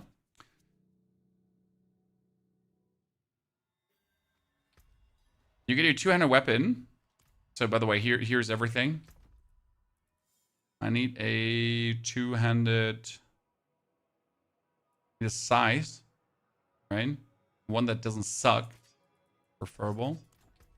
And that two-handed weapon is going to get mages twice.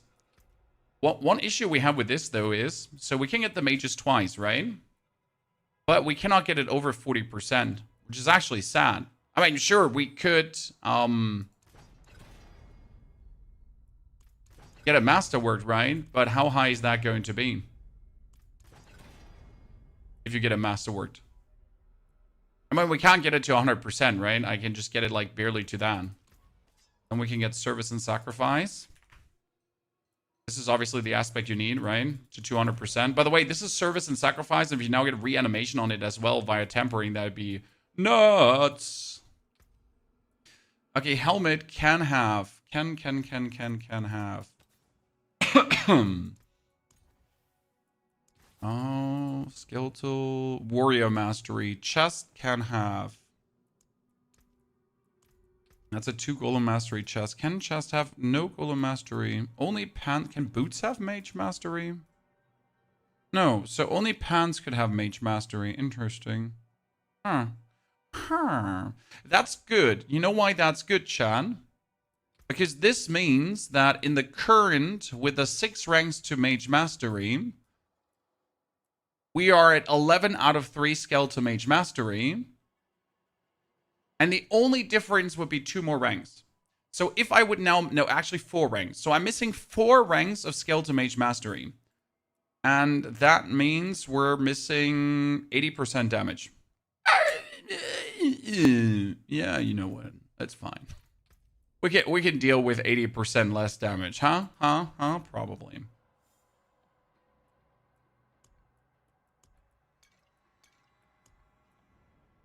Lair boss. I need legendary journey cache.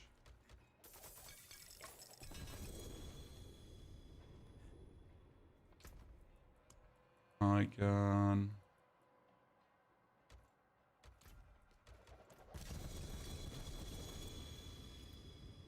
Just want to have like some amulets. I also need to look out that my ring gets attack speed. And then my two-handed weapon gets attack speed. Because like right now, right? The two-handed weapon, the damage over time. I mean, we're playing minions, right? Attack speed or bust. That's 20% more attack speed or whatever you get because it's kind of like it's bugged. I don't know how this is bugged on every single PTR, right? But if you reroll stats, you're actually not getting the stats you're looking for, right?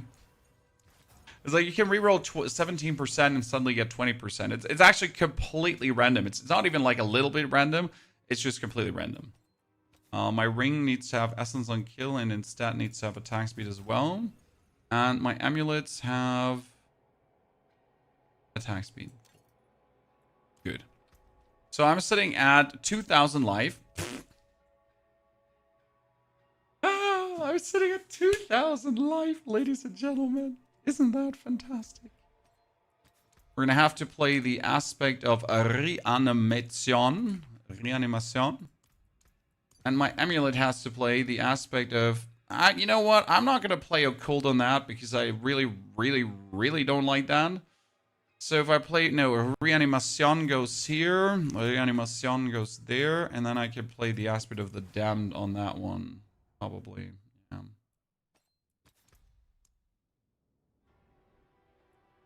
Damned. Then we can do Cursed Aura up here.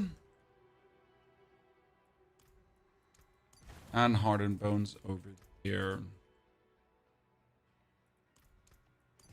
Good. Good. What do we temper though? The big problem here is, so you kind of would like to temper your ultimate. So you always have Soul Rift up, right? I mean, we can at least temper utility-wise again Soul Rift duration. Congratulations, I get the 25%. We get the 20%, and we get the 21%. So we get Soul Rift duration tempers. Yay! But on my amulet, for example, instead of Soul Rift duration tempers, I would want to have the mage damage, right?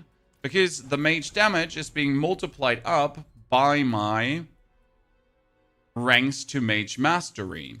And that's not a little bit. So this is 100% mage damage. And my mage thing is 220% more. Why do you need to play Cursed Aura if the breaches are applying the curse? Because they're maybe applying the curse. They're maybe applying the curse. I mean, in this build, you could argue, yes, sure, Cursed Aura might be something we can put off. But what else would you play? I mean, we could play Skeletal Priest. Not Aphotic. What is it called again? The Bloodgetters. Bloodgetters here. Yeah. So you could play that alternative. That would be fine. I could, you know, I could be okay with that.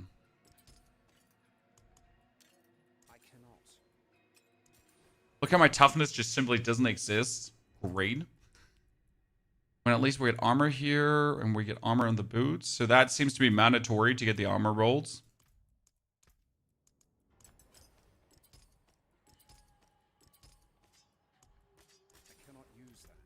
How much attack speed do we have? So we're sitting at 50% attack speed bonus with another 18.8 summon attack speed.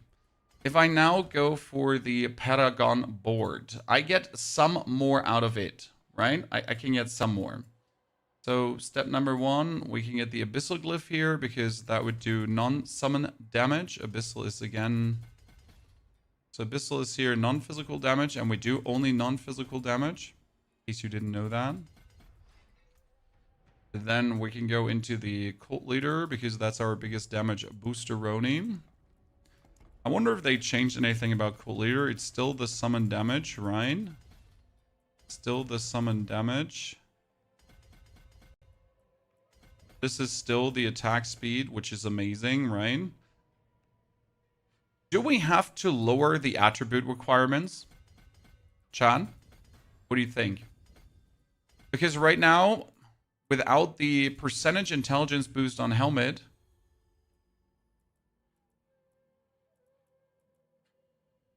Thank you very much. Are you still reaching this? Most of the time. Right?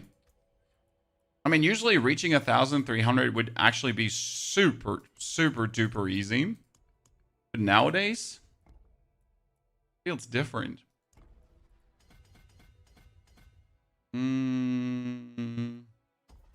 I'd have to take Essence here. Might be very unhappy about that.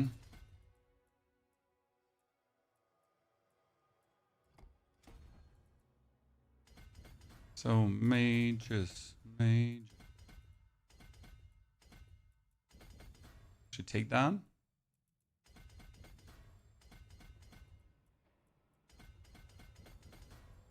That one too.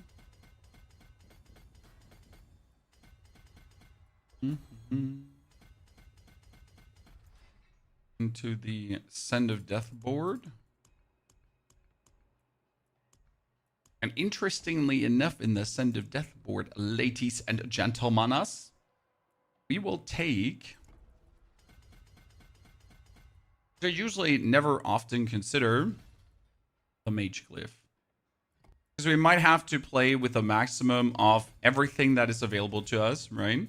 As I said, if we already have the opportunity to get more additive damage. We might have to really get all the additive damage available. Otherwise, that's a bust.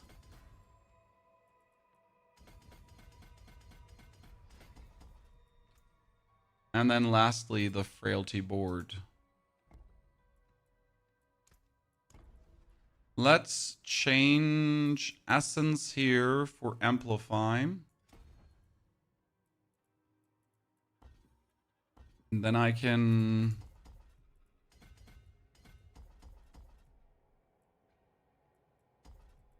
go better into certain boards.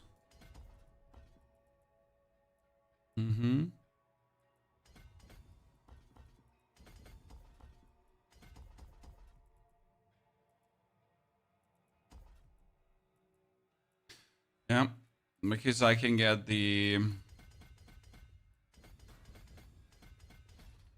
essence in here. Bit more efficient.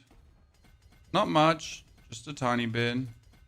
But even a tiny bit counts. Okay, attack speed here too. And we get the defense. Okay, so I did not make it to 1,300. We're sitting at 60.5 plus 31.3. Unless I actually get the attack speed like tempered on my Masterworked on this, we're not looking good. Actually, it doesn't seem to count. Wait, the summon is at 31. You know, it counts the summon. So we're almost at 100%. If I count Variana, we're at 100%. So with Variana, we have the max damage. I need to summon some mages.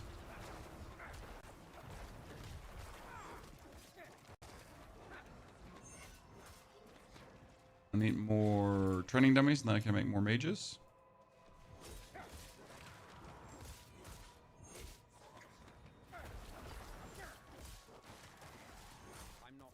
Goodness Christ.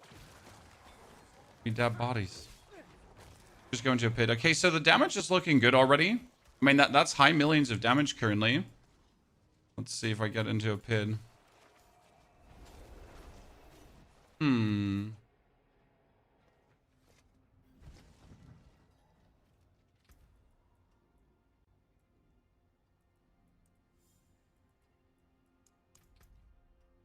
On leaderboards, so let's do a normal pit 55. I mean, this is obviously considering you have everything max rolled, right? Aspect of service and sacrifice max rolled and all that kind of stuff.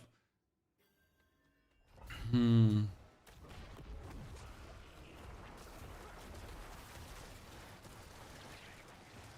mages.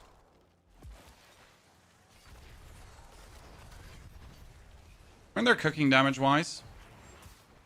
Go in, pull together. I don't have my ulti up, so I'm not getting barrier. Yeah, that's like one problem I see coming with this. I'm gonna be having to dance, chat, continuously dance around things just to stay alive. I mean, damage is good. So, how's the boss fight?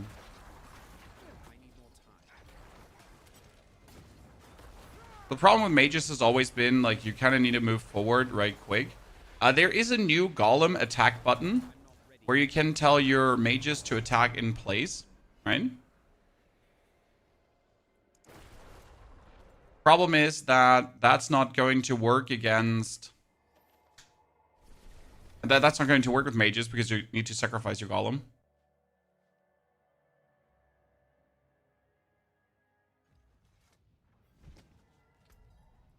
From and 4.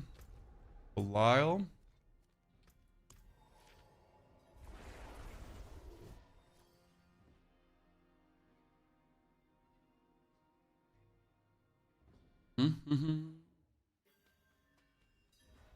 Come, my friend. Come. We're not having runes running right now, so rune would be a potential big damage boost. Let's get a hook walks quickly. I missed a hook walks. It would be nice to have a perk that makes our minions surround us at all times or even walk ahead of us. I mean, minions should just have a very tight leash radius. I'm sorry, there's no reason that minions do not have a tighter leash radius. They shouldn't be wandering as they do currently. They should just be tethered to your butthole, and that's it. That would make the most sense to me personally. But hey, what do I know, right? When the main issue comes really from like them not being tethered to your butthole, right? Them not being just stuck to you. If they were stuck to you, that'd be amazing. By the way, how much crit chance do we have? I'm at 22.6%. That's nothing. That's disgusting. So my items don't even need to have attack speed. They also need to have critical strike chance everywhere, or we're fucking screwed. Brilliant. We love to see that, John. Okay, Ahu and Quux. And then we need Gar and... Sir. No, Nagu. We could actually do Nagu. Nagu. Because the minions are active, right? At all times, so they get the crit. Kind of fine.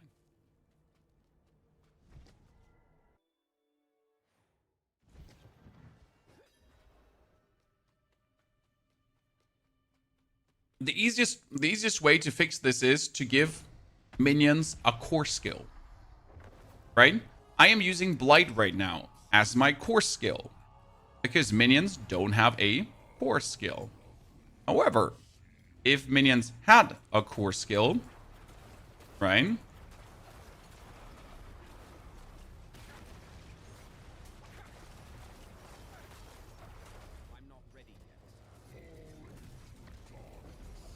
That problem would not be a problem.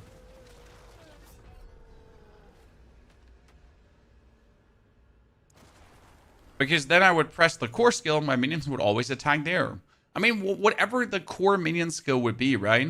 It should be a universal one that changes with the minions you have chosen as your main minions or something. I don't generally know, like, what do you want to do about that, right? But, oops. Same map. Like, defensive-wise, I don't exist right now. That's probably the biggest problem on the mage build. Right, in the golem build, we are undying. We're consistently shielded up and everything. In this one, you're a little bit on the squishier end of things. Let's try to get the full gluttony going. Full gluttony, flesh eater. Yeah, see, like, the damage is nice, but not nice enough. So golem is doing better damage.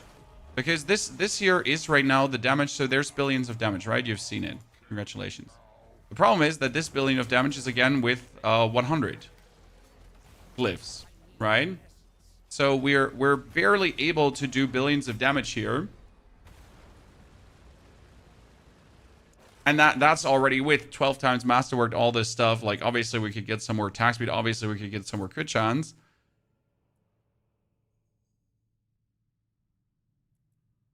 And that's with a 200% aspect here, too.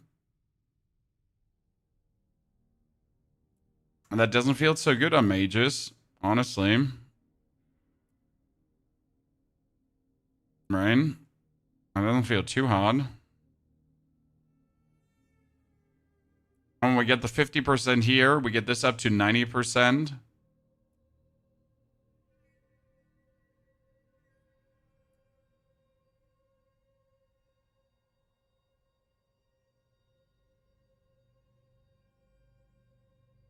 Not really, huh? Not really. Not too hot. That's for sure. Interesting. Okay, that means Shadow Blight stacking so far, and Golem. We need to try out Blood Wave. We need to try out Wave. I'm not the biggest fan of the way how the wave plays, but it might still be the easiest build to do. Okay, create new character. Shadow Wave. Shadow Wave.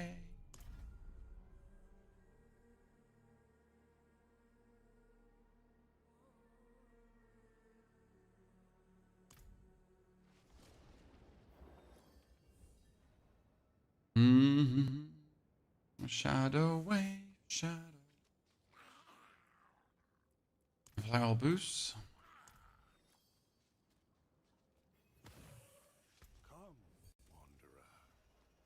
If they don't change the drop mechanics for mythics, I don't get what the point is. Would you try without them? It's not like they are ultra hard to get. They are ultra hard to get, Cortanas.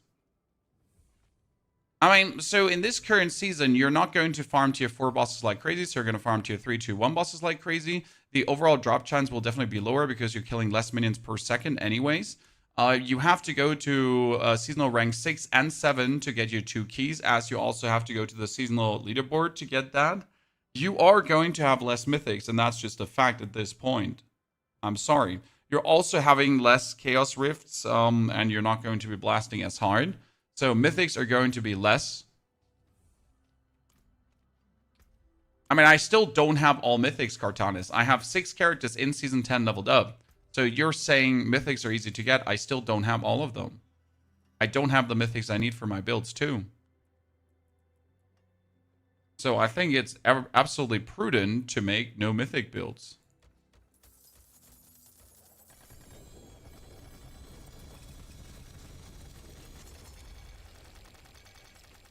Without a doubt, to be honest.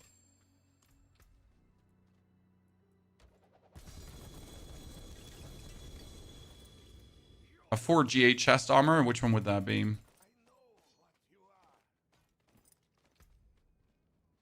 Did I not keep my 4 GA Casamies? I did keep my 4 GA Casamies, right?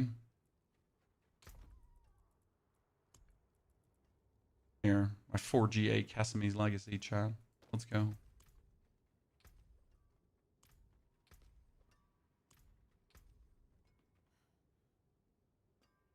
Okay, we need Casamies. Then we would need... That's it, actually.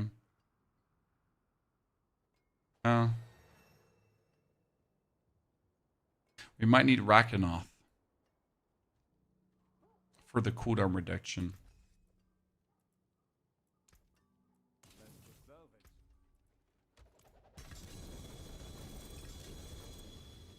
I'm not sure how much cooldown reduction we need for this build to function, but we probably need a cooldown reduction.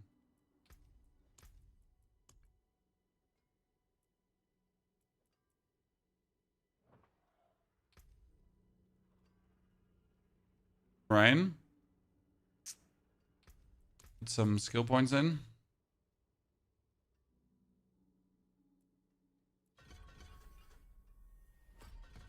Cream.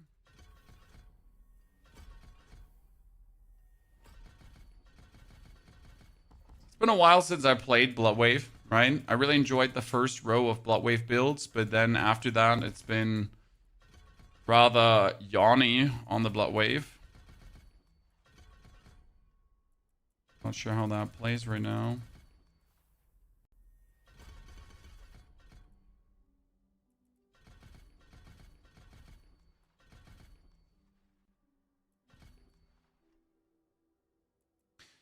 Question is, do we play the overpower version or do we play the shadow damage version?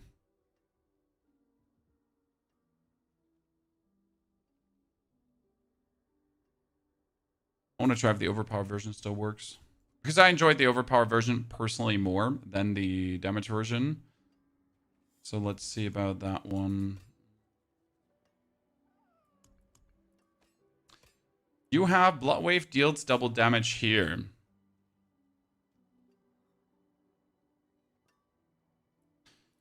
That means we should probably temper Bloodwave double damage, right?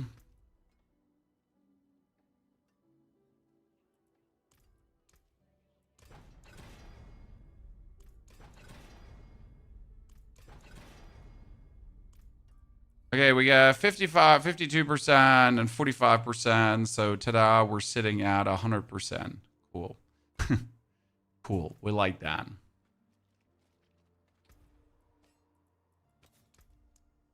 gonna have the title aspect. And there are 2 versions of this, right? There's the Shadow version and there's the Overpower version. But again, I would like to check on the Overpower version. We don't need attack speed, interestingly enough. right? Because attack speed doesn't really do much for this. So it'd be rather going for intelligence. Now, Bloodwave is down to 23 seconds cooldown, chat. But 23 seconds, even with a triple cast, is not low enough. Which means I do most likely have to play more cooldown reduction. That would be Rackaneth Awake, or we could just play the Flicker Stab. Is that it? Screw me sideways, chat. Do we have to cast and then dash? No. The pain. Shit. Is that really what I have to do? No. Don't make me do that. Oh, why is the low FPS stream? Because there is a bug with the capture card that every now and then just goes weird, and there it is fixed. Congratulations.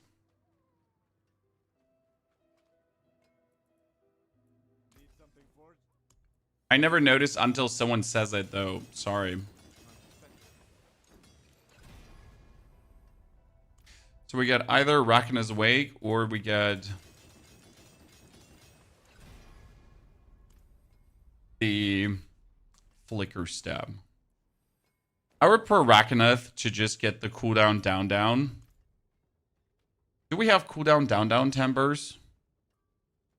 What will it be? We have.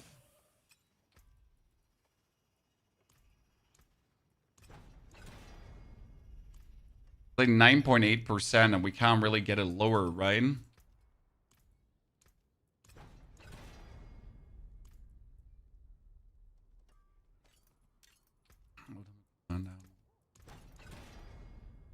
Do we feel like that a lot of these temper values need to get buffed? Chan? What do you think?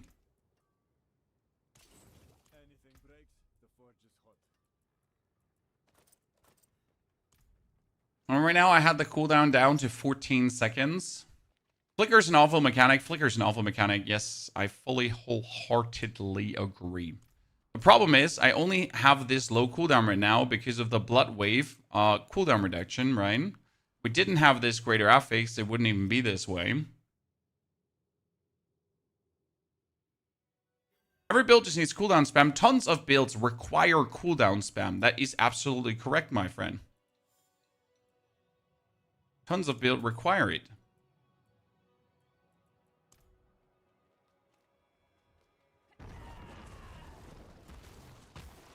See, now we're here at 12 seconds.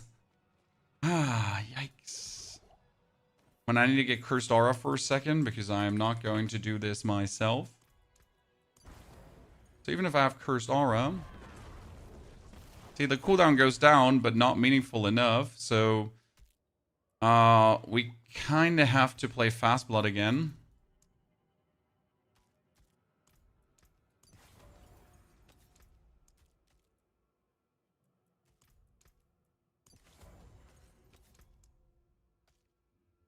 Diamond.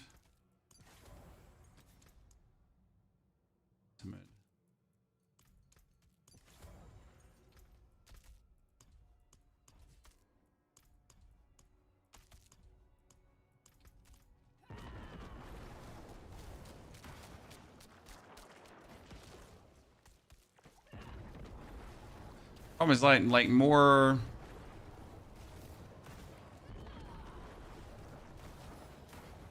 That's without Paragon points spent, right? So like at least the cooldown is working. I mean, it's still down to like actually gathering of the blood orbs and everything. And if you don't have a max rolled aspect, it would not work. Okay. I mean, like, let's see how much more damage we get from the Paragon board. I mean, they obviously changed some things, but we know stuff's possible, right? Let's see where this is taking us now.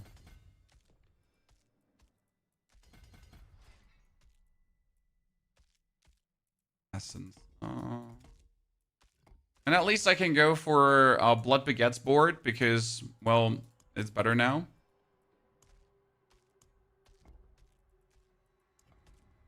Take care, Javer. Thank you for dropping by. Why's my tiny human upstairs sounding like a gargoyle? Chat, explain. A tiny gargoyle human upstairs. He goes like... Rah, rah, rah.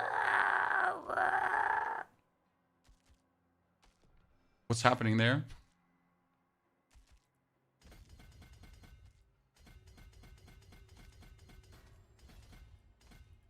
He's definitely fighting demons. I don't know what kind of demons, but there seem to be demons upstairs.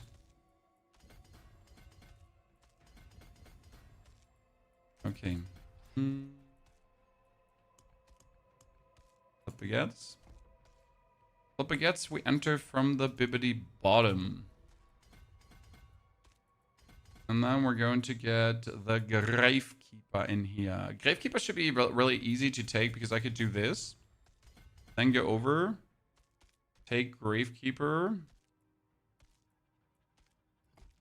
Because that's almost activated. I don't actually have to do anything anymore. Boom, and it's already activated. I might not even have to put in the bonus efforts here because I just need one single more.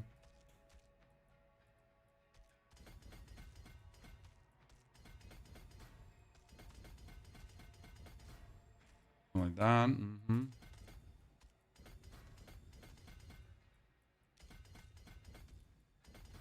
I know we don't have to take all these maximum life notes, by the way, because they don't do anything for the character.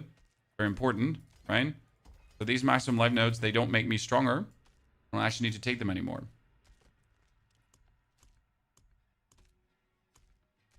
Flesh Eater. I'm not sure if I'm too lazy to use Flesh Eater for this build. Because Flesh Eater is a 40% damage bonus, right? And if we're using Frailty, I might as well just go for Sin of Death for that 30% crit damage bonus. Because I'm just lazy, honestly. It's out. Set in. Do I want to consume all these corpses at every single point? No, I don't. Right? Sorry, not sorry, chat. Sorry, not sorry.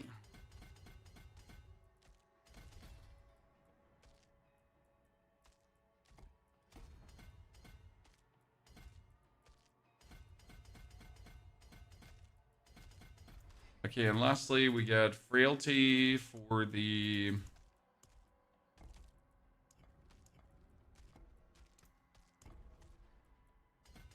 Screaming, where's my damage? Hey, the damage is still there. It's just very well hidden. Chat, listen. The damage is still there. It's just very, very well hidden at this point. Right? So you gotta do some soul searching to find all the damage. Okay, so what do we have here? Oh, I'm missing a here. There you go. But don't actually make me use like. We get this. I need to do the corpse tendies. Corpse tendies.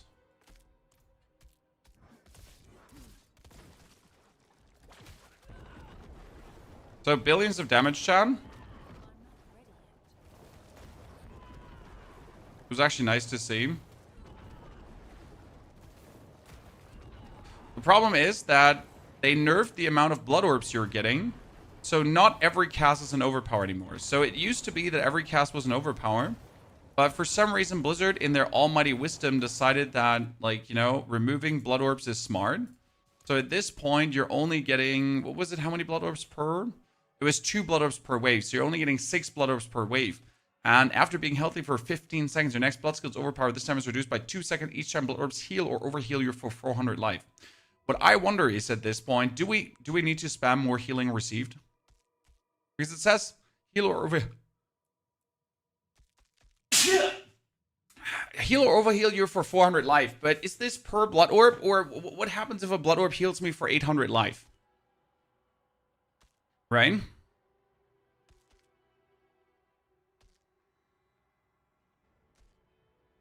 What happens if a blood orb? I mean, you might actually have to play transfusion for all I know. We might be forced to slam those points into transfusion and just pray to the Lord that we might get something out of this. Right? to at least weasel out like one more blood orb or something.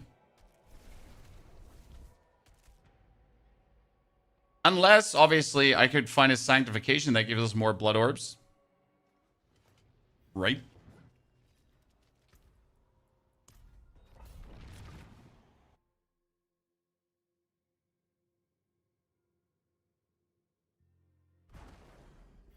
Should be another engine included to get more blood orbs? No, not really. You're kind of like fine off. You could just reap and pull things together.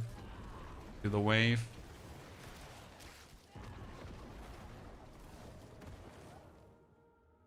I mean, the easy damage is there, right? I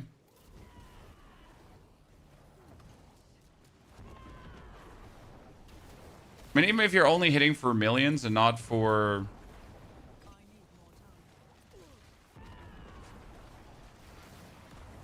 There's obviously still the shadow damage version that you can also play. Just somewhat different to what we're doing here right now. However, again, considering that we're having all our glyphs to 100, right? And we're just not simply one-hitting the shit out of this. That's the harsh part. So like, yes, if we overpower, there's a lot of damage. If we don't overpower, there's still a lot of damage. But not to the point where you would be like, yep, that's what I'm used to from Blood Wave, right? That's where we get there. I mean, we've complained to Blizzard quite significant about the reduction of the blood orbs, because for some reason we went from like having like an absolute viable build to this build doesn't exist anymore to a degree. Spawn this and see what happens. Damage is nice, but damage is not nice enough, right? This is like kind of, yeah, this is functional, and I can play it. We could probably play it in the overworld too, right?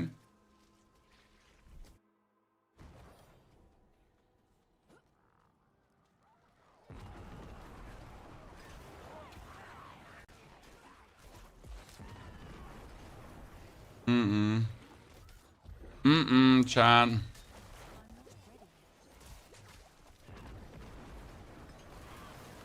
You kind of need to play corpse tendrils to make blood orbs, right? I think that is somewhat that somewhat makes it work better, but still not too like, because if you do corpse tendril blood orbs, right, you just continuously have like a stream of blood orbs bonus on what you're doing. Still, the damage is not as nice as you'd like to see. I mean, let's see how it is if I'm trying to kill like an actual boss, right?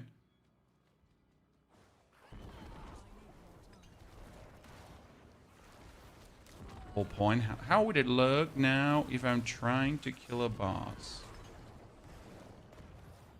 Put out. Nice little sister shit. Yes. Have they fixed Thorns, Necro? I mean, my condolences that you're doing this to yourself and trying Thorns Necro now every season. Necro is barely functional at the best of days. You know, Summon Necro has been the most, like, can we get it to work for quite a while now? So, yeah. Why do you hate yourself, sir?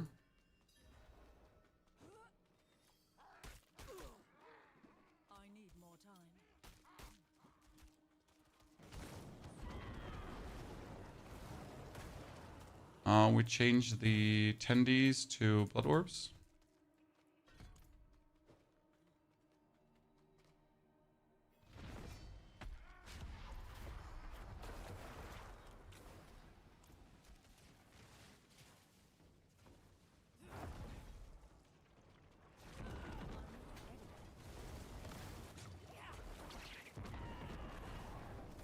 With the blood orbs? Oh, he just killed me with one hit.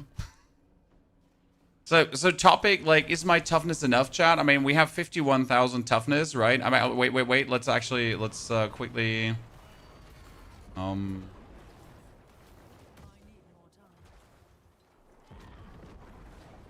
quickly do the things we gotta do.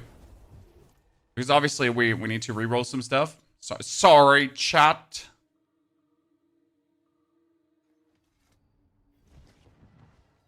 We need to at least... do the basics. Cult resistance, life per second, out for crit chance, I guess. Because we need crit chance. There is crit chance. Unlucky hit chance. On attack speed.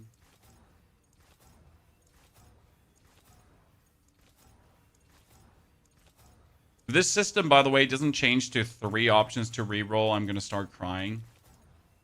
Yeah, okay, so I don't want crit chance anymore. I'm fine. Like, I never wanted crit chance to begin with. That one has crit chance.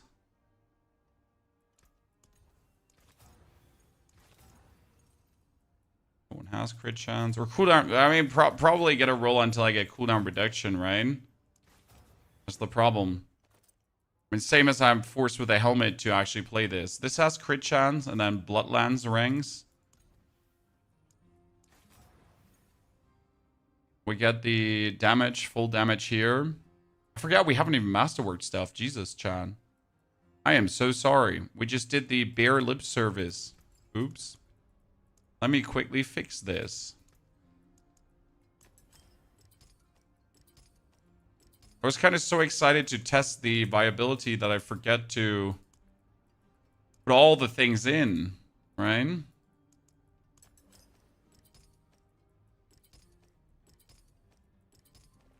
Okay, what is our crit chance at? I don't want to see. It is at 34.3%. That's actually not even that low.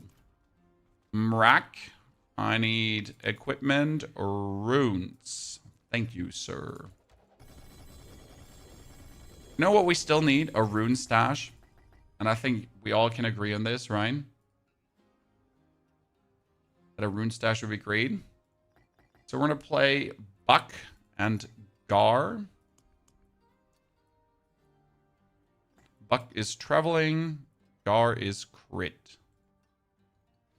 Few Toon Mon Gar.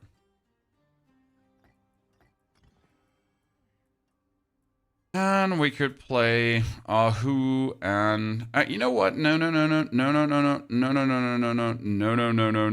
Cast an ultimate skill and ultimate cooldown reduction, right? What is the ultimate cooldown reduction? What is it called again? Tolque Zach? Yeah. I mean, that at least would get us somewhere closer, right? Oh, wait, Masterworking? Oops.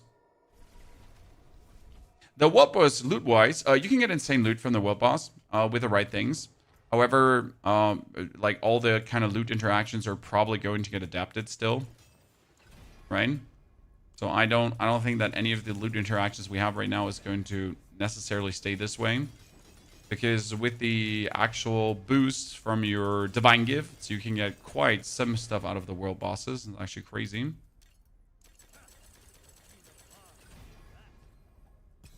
By the way, is it probably mandatory to masterwork everything 20 times so you can actually go into Torment 4? Yeah. I mean, long gone are the times of just existing and being able to go into Torment 4, right? You probably have to masterwork everything tons.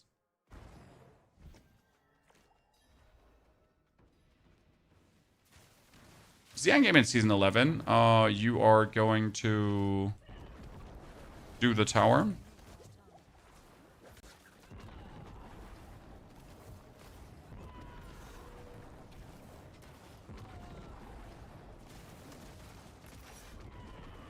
Yeah, that's looking good damage-wise, Chad. Look. It's kind of nice. So we get the damage. Let's actually go back into a pit 65.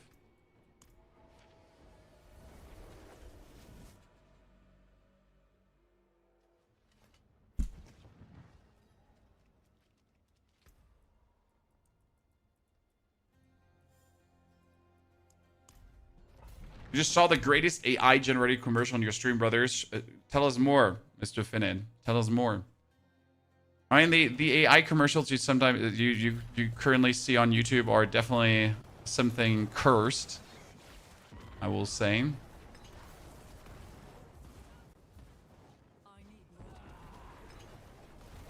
Something certainly cursed. See, like, if you're in a small room like this, I don't even get the cooldown reduction for my... Yep, and I'm instantly dead. Cool. Yeah. Okay.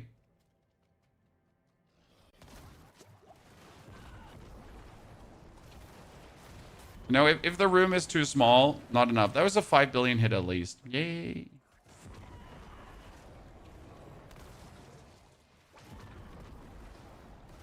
Now we need, like, if the masterworking system stays this way, we need a buff to cooldown reduction. Because otherwise, like, many builds are barely functional, right? There's so many builds require you to reach a certain cooldown reduction breakpoint. And like, the tempers need to be boosted. Or the base FX value needs to be boosted, right? One of the two things, tempers or base FX. But something needs to happen, because I don't think it can, like, exist in this limbo here. It's a bit weird. Right?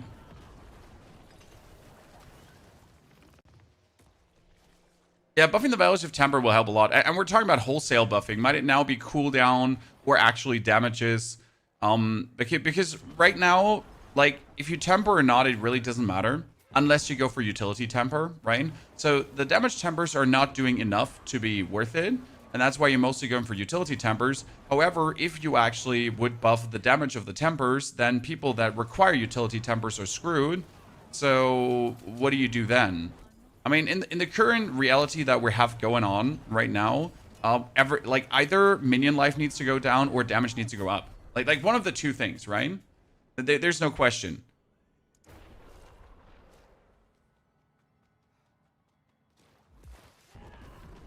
Because if my 12 times masterwork character can just about do a Torment 4 boss, then that's either intended how you want it to be, which is crazy, because then I would have spent all this time farming just to still take 30 seconds to kill a Torment 4 boss, right? Or something is not working the way as intended. To explain the seasonal mechanic, the seasonal mechanic is that lesser evils, aka Duriel, Belial, and Endariel, plus Asmodon are now in the open world. So Duriel is now the new Helltide boss. You can summon Asmodon in the open world just to fight him. Yeah, like a world boss. And Endariel can be found inside the Undercity. So you beat the Undercity and suddenly you fight Endariel. Plus Belial can be found in the pit. So if you do the pit, you can actually fight Belial now. That's also kind of cool.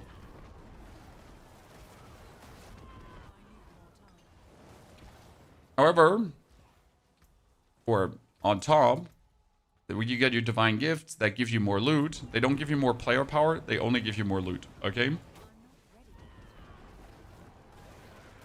Oh, wait. We're missing a damage bonus, I think, chat.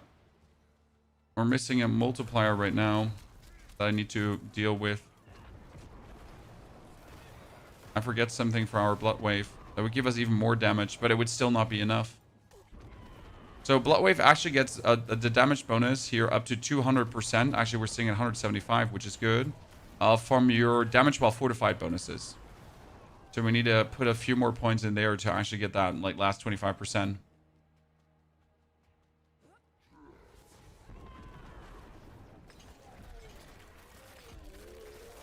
Yay, we could do a pit 65 chat if we have level 100 glyphs.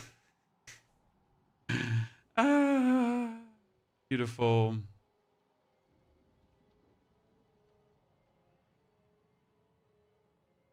Nearly every season we get a carryover from previous seasons. Not nearly every season, but some seasons we do, yes. Do we get a carryover? Weren't Chaos Rifts meant to be a carryover? The rifts themselves?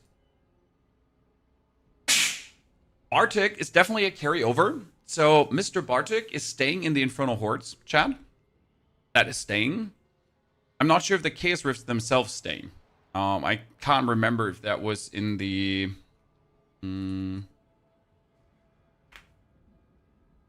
if that was in the beginning patch notes, to be honest.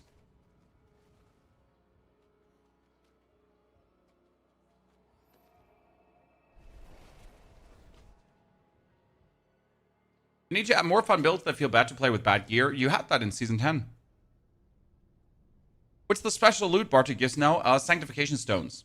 The stone for sanctifying. Or killing. One armor, case armor to stay, as we all do want, my friend. As we all. Ooh, I forget to masterwork my weapon, Chan. We can get even more damage because that's the base damage increase. Okay, now we're nuts, chat. We're nuts now. Listen, Deed's nuts everywhere. Let's go. By the way, I feel like we will have a forced need to play instances or you're not tanky enough. Because since every point of toughness counts, instances have become OP. How would you change the masterworking system to be the most optimal? I would have kept the old masterworking system and just made it possible to masterwork in steps. So you masterwork 8 times, then you reset down to 4 times, then you masterwork another 12 times, and then you reset down to 8 times. I liked the old system. The old system wasn't bad. It just had too much RNG. So in order to improve things, I would have simply reduced the amount of RNG involved in the current system to then have a better system wholesale happening. That's how I'm looking at it. But instead of like working with what they had, they just were like, nah. Everything from step 1. I'm just not sure why that was their decision. That we really needed to start right at the beginning again to feel like this is going anywhere. Yeah, that's that. I'm not completely against the new masterworking system. Simple reality is, though, that with the new system, a lot of things need to be adapted. Right? Again, cooldown, skill ranks, whatever. Because a lot of builds simply don't work anymore. Oh, and with don't work, I mean they will not be able to even remotely get to Torment 4. Right? Because when you watch... So, we had Makuna right now. Makuna, the absolute sorcerer god, right? The dude that makes all the sorcerer builds that's usually rank 1 on the sorcerer leaderboard. So, he made a build with a frozen orb, for example. Super buff, by the way. And with crackling energy. And both of them could do pit 80. Now, they could do pit 80 with mythic gear. 3 to 4 times greater affixed. Fully masterworked. With level 100 runes and everything. And you could do pit 80. Pit 80. The crazy part was, you could do pit 80, and you would still, though, take another, like, 30 seconds or so for a boss. Yeah. Congratulations. Right? You want to kill a... like, you want to farm Belial, you want to farm, like, whatever. Yeah, good job. It's going to take crazy amounts. So you would do all of this, right? You would get the perfect gear in the game possible to do the minimal content viable.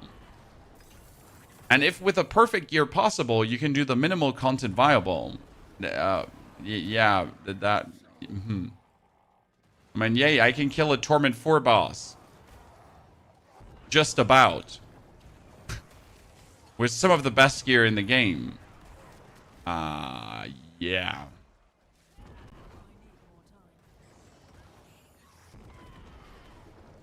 That's not what we call feasible, right? So something is clearly at a miss, right? Obviously, what they underestimated is how much the base stats get boosted. Because the big difference that we have right now is if you masterwork an item 12 times, every single stat goes up. So let's look at this ring here right now, okay? If I masterwork this 20 times, I might get my intelligence now as a greater affix. Congratulations. But my max life, my overpowered damage, and my ultimate cooldown reduction stay exactly as they are. The same goes for the weapon. It might have overpowered damage, greater affix, and then gets another intelligence, greater affix. However, the blood wave, chance to deal double damage, the damage and the maximum life are exactly staying as they are. They're not going up. And I don't have the damage tempers on my things anymore. Same goes for the critical strike chance and everything, right? Generally speaking, all the damages are not moving forward. All the cooldowns are not moving forward. All the skill ranks are not moving forward. And that is just tons of damage missing.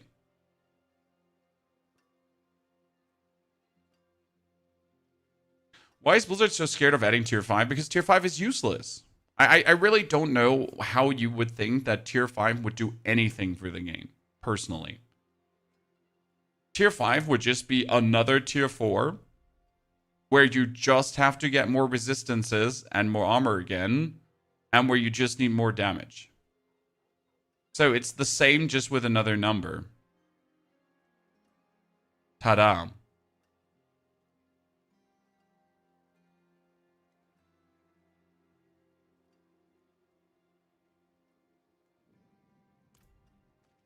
Those are boosted life per second ADC.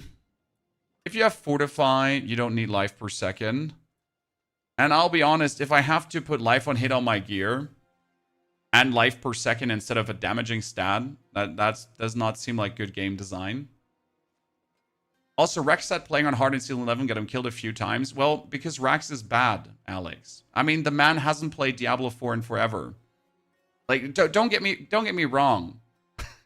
But the man plays all the other ARPGs, comes back for a patch, plays it for 8 hours, then whines about things. I'm sorry, that's what's happening. And people take his opinion as something that matters. This is not a shout against Rax. It's just that it's not a valuable, helpful opinion for the game in any capacity. I mean, he hasn't played the last season at all, and makes 2 videos on this season and that's it. And you're never going to hear from him again. So yeah. Life on hit is, I don't know why they're pushing this, guys. So I really do not understand why you would push these stats back in. My amulet can now get life per second, life on hit, and life on kill. And I don't need this. I don't need this. I don't also need healing received. Thing is, the only world where these stats make sense is when you have enough toughness to say an enemy hits me and I counter heal. However, it again doesn't make sense because my amulet needs to have intelligence. I need main stat. I need critical strike chance. I need attack speed. I need cooldown reduction, right? I might even need lucky hit chance. I need resistance for, like, right? I probably need skill ranks. So after I have all these needs covered up, I don't have space for these in any way. On my armor, I need maximum life. I need main stat. They are fixed. I need armor, so 3 are fixed. Then I might need essence per second, maximum resource. I probably want a skill rank. I don't want life on kill or life per second. Right? On my gloves, attack speed, lucky hit chance, critical strike chance, maximum life, intelligence, main stat, right? Or skill ranks. I don't have space for this.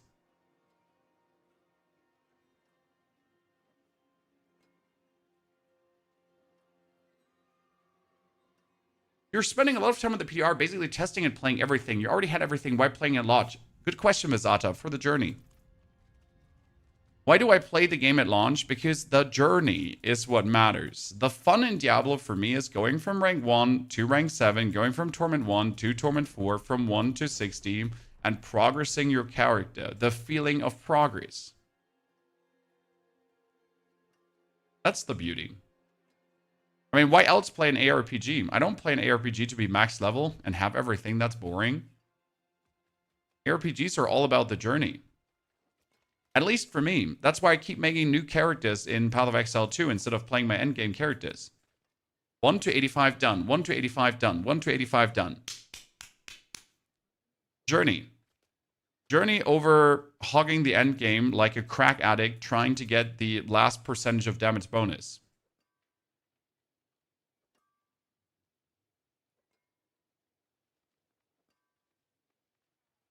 Shadow Wave good? Sadly not. So Blood Wave is somewhat working, but the issue will be the cooldown reduction. You could potentially play without the triple cast, but even then it wouldn't feel good. So yeah, like unless you have Fast Blood max rolled, unless you have another source of blood orbs, unless you have like cooldown reduction greater affix here, and all these rolls also cooldown reduction greater affixed, or a Harlequin crest. It's not going to be it. The two Necro builds we found, okay, Chad? The two Necro builds we found is currently the Golemancer, so actually throwing golems around, and the good old Shadow Necro, so the Blight Necromancer.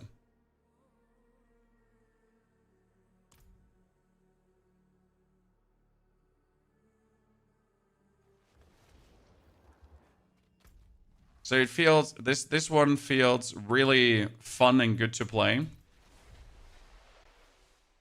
and should meaningful progress through things, because it only comes down to your aspects in this one.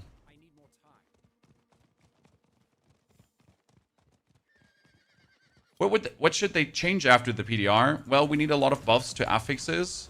We need more aspects to be stronger than they are currently. We need Sanctification to change because it's stupid.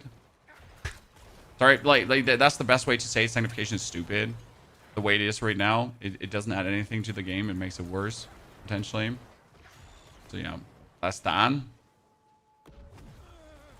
I like the new progression. The new progression is fine.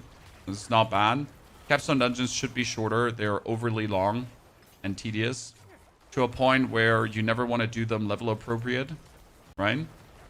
And Toughness needs a better explanation. So there's all the points, all the problems I have are not things that are like, you can't fix this, right? All the negative points that I have to point out, all the negative points that make me less excited for Season 11 are fixable. And even fixable in the time frame they have, right? When do you think Sanctification is needed? Sanctification should not be needed at all. I mean, the only reason for Sanctification is pushing the tower or pushing deeper into the pit at some point. But at this point right now, Sanctification is needed to be in Torment 4. And that's not good, because it's a gamble system that can potentially ruin items. And I don't want a gamble system that can potentially ruin items to be necessary to exist in a certain world tier, right? This Shadow Necro, where you're playing with like your Shadow Blight stacking crits, right? And that one is just worked so well in the prior seasons already, and it still works so well in this season. Yeah, you found yourself ignoring mobs during capstones. Exactly. You were just running past them because you would do it over leveled and then not care. Mindless, weapon sanctification is broken right now. You can't get aspects on weapons, it seems, because Blizzard screwed something up. Yay. So you can only get affixes, but you can't get aspects, and even affixes seem to be also not working correctly on weapons. Yay.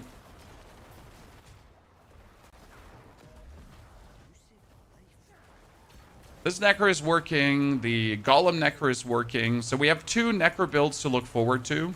This one is one of my favorite builds, but the issue I have with this build here right now is that as much as it's working, as much as it's fun to play, you're pretty much playing a weaker version than you did in Season 9. Yay.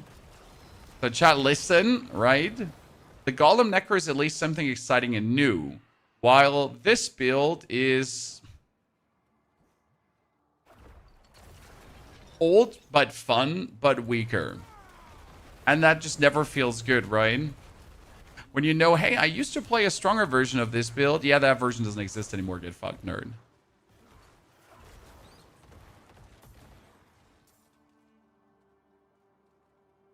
Capstones were bad. No, Capstone used to be extremely good, Zuggerod, back in the days.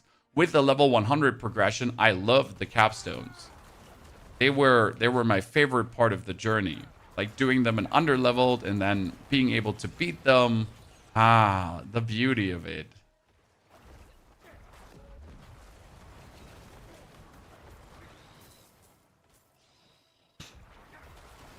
The 1 to 3% is bullshit. Rowdy, the 1 to 3% is actually just more clicks. No. So no. So the 1 to 3%, I think there's a misleading understanding. It's not that your weapon gets a 3% boost or a 1% boost. It's also going only forward in one step. Okay? So let me show you.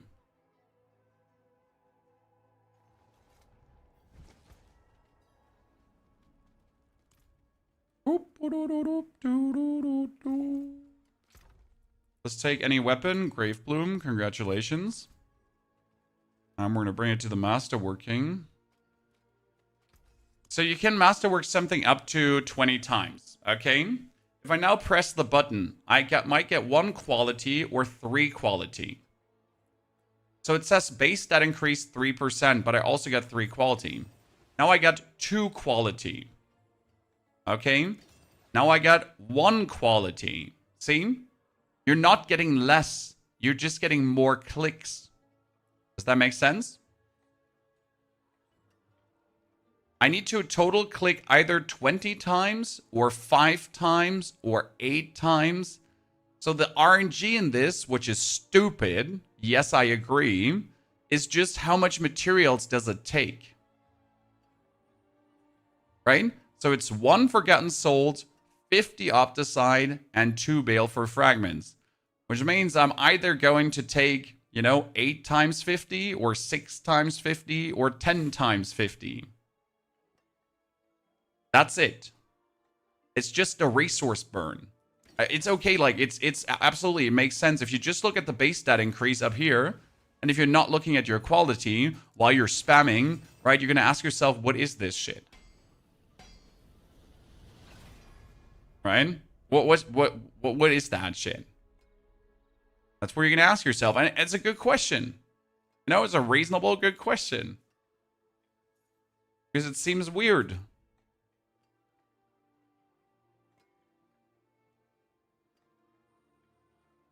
What I personally feel like is, why don't you just make it 3% per step? I don't see the need to add an RNG there. Do you know why we don't have just 3% per step, chat? Because it would just be like the old system. Hey, do you remember the very old system where you upgraded an item, what was it, 5 times and it was done? Was it 5 times and we were done?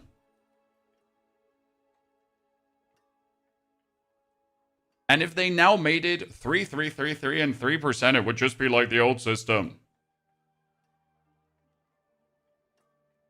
So yeah. However, I find it personally stupid, right? And now for this item, it's 1, 2, 3, 4, 5, 6, 7, 8 times. Good. That was now 8 times 15, so 400 Opticide. Then we're going to take the boots, and it's 1, 2, 3, 4, 5, 6, 7, 8, 9 times. Congratulations. We take the amulet. 1, 2, 3, 4, 5, 6, 7, 8, 9 times. We get 1, 2, 3, 4, 5, 6, 7, 8 times only. 1, 2, 3, 4, 5, 6, 7, 8. I mean, we seem to be always getting 8 times, so why not just make a number? I mean, unless you're getting really unlucky, you're not going to feel this, right? If you're getting very lucky or very unlucky, you'll feel it. Otherwise, it's going to average out, so why not just anyways make it fixed?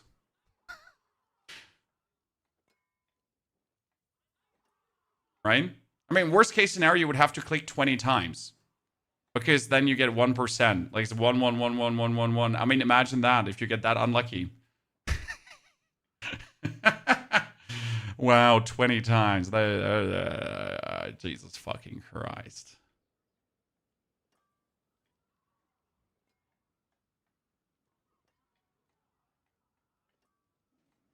Yeah, 4% at 5 clicks, done and done. The thing is, I thought we were supposed to spend less time in these menus. Does that make sense to you? So the idea was that we're going to put an item in. We're going to now choose our temper. Congratulations. And then we're going to masterwork and we're going to spend less time in this menu.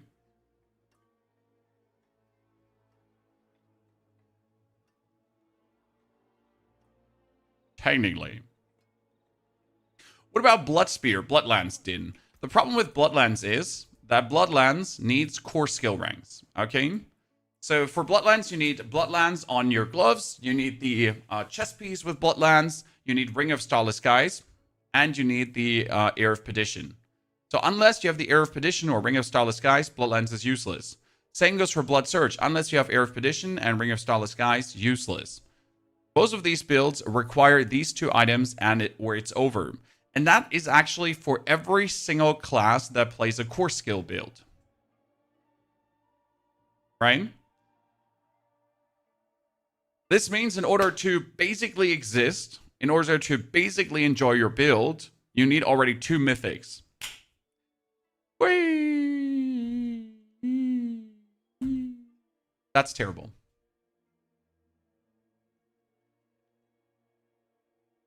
Is Masterworking only affecting one stat?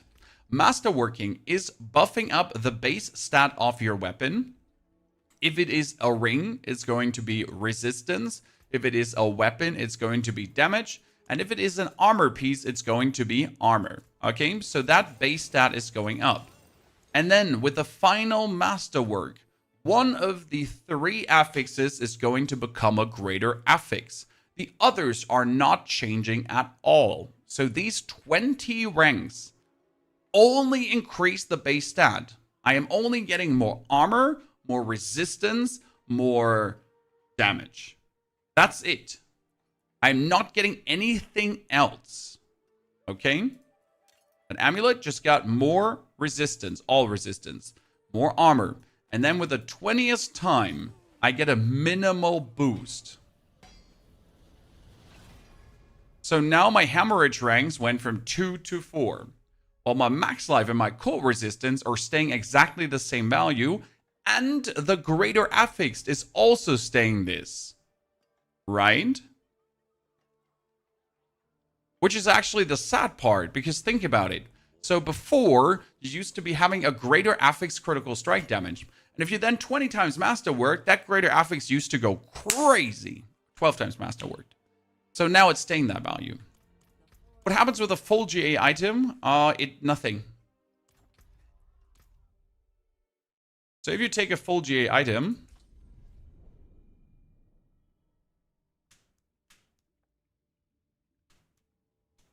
and I have one, I can show you.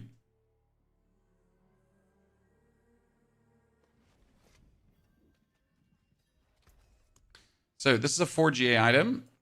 You have the final step.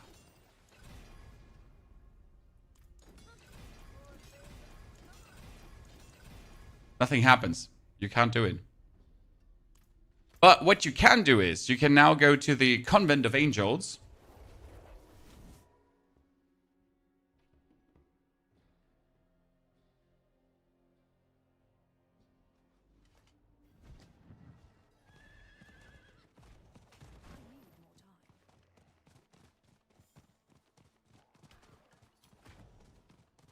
Or your masterworking can't get stronger. At this point, masterworking doesn't actually meaningfully increase your power, yes? It is sufficiently sad. I will say this. The new system, the actual power you get from masterworking that we used to get from masterworking used to be great and fun. And now you're not getting any power anymore from masterworking. So we can take these pens now and we can sanctify them. And if I, for example, get another affix, boom, that is now intelligence, which is actually really fucking weak. Really effing super effing fuck weak. I can now then go to the smith.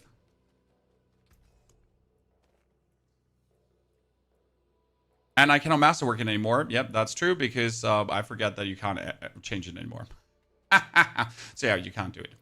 The only way how you get a 5 masterwork item is by having a normal ring, right? So you need to have a normal ring or anything with four things on it. Which means we could now open up boxes until we have this.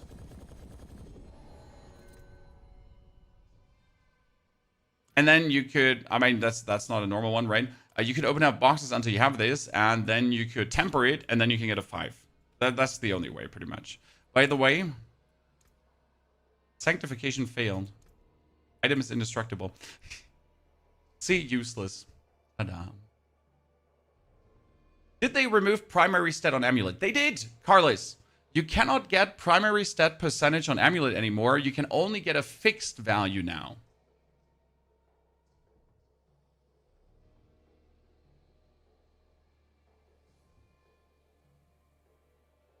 Which is another loss of power. Because I currently have 1,784 intelligence. And that's not a lot.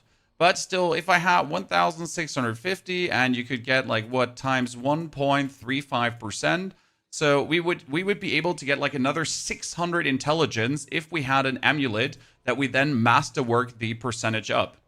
And 600 more intelligence when every point of intelligence is giving you main skill damage, right, was actually meaningful more damage. Especially because the main skill damage is a multiplicative value that applies to everything, right?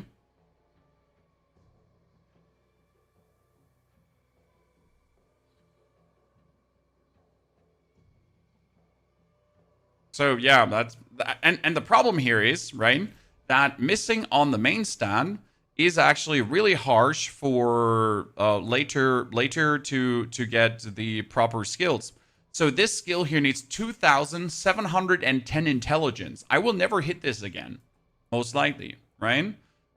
We need to get, what was this one here? This was only willpower. This is dexterity. That's willpower. We get here with the willpower. So these were actually hitting, right?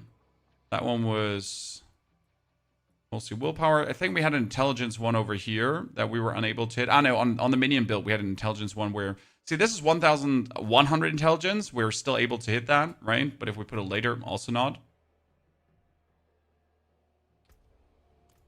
They gotta do a lot. Yes, I mean, the lessons learned from this PTR gotta be massive. And Diablo does definitely have to put in the extra hours of work. Otherwise, it will be a sad affair.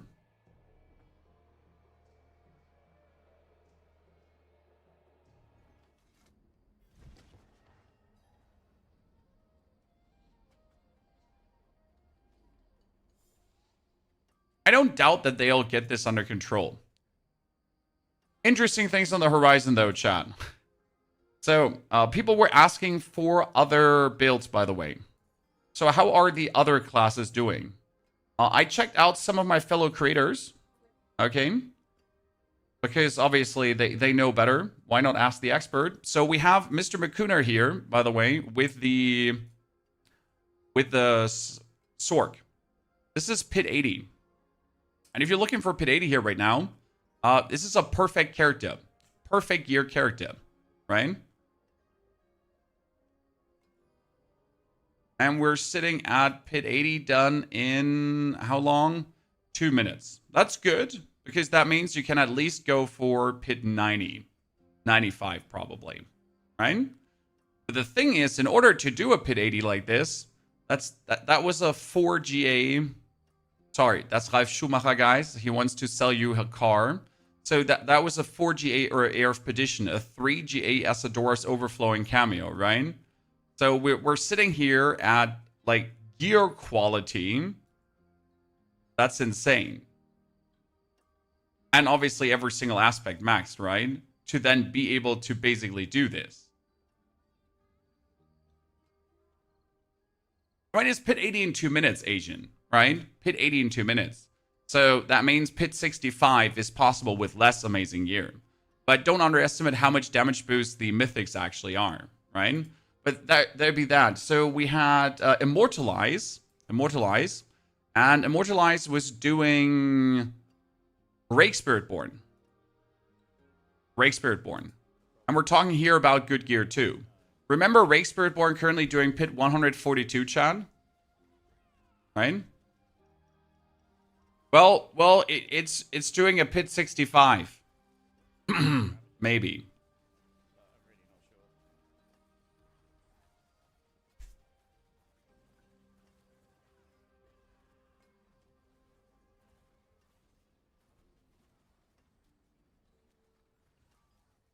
Obviously, you probably have to play some kind of Evade Spiritborn and not Rake, but still a Rake is kind of like Evade. But yeah. That's done, right? Let's turn that off. We got then we have Dens of Knives, chat. Our friend over here, Mr. Sladra. Dens of Knives. Very good, very good, very good. Far too nice. Far too... So what it does is negative Integra damage. Because Dance of Knives is currently counting a lot of the double damage infinite. So it just deals the double damage, and then it deals the double damage, and then it deals the double damage. But it actually doesn't reset that value. It just keeps stacking that. Right? Yeah, it's bugged and will be fixed. Exactly, Loyal. So the only way it's this OP is because of that. And then we have Barbarian, and that's where it gets the worst, to be honest. Why is Barbarian the worst? So you have, like, let's put our Mr. Barb Trillions back to business. The man, the myth, the Rob. Does trillions of damage. The problem is with these trillions of damage, it's pretty much down to one single thing, and that's it. If you don't have it, you can't do this. The Barbs made a very interesting graphic. Do you want to see the graphics, Chad? It's super fun. So, Barbs have 2 items that scale their damage, okay? 2 items. That's it. Let me show you the picture. It's super fun. I love the image. It's called Barb Scaling. This is from, let me give the creator Barb Scaling. So, this is from Mr. Beat Dropper, a very popular Barb creator too. So, the Barb damage. These are all the damage scalings you have. Additives, aspects, passives, glyphs, other multipliers, okay? Here. So these are all the numbers of all the other things, okay? And then you have this.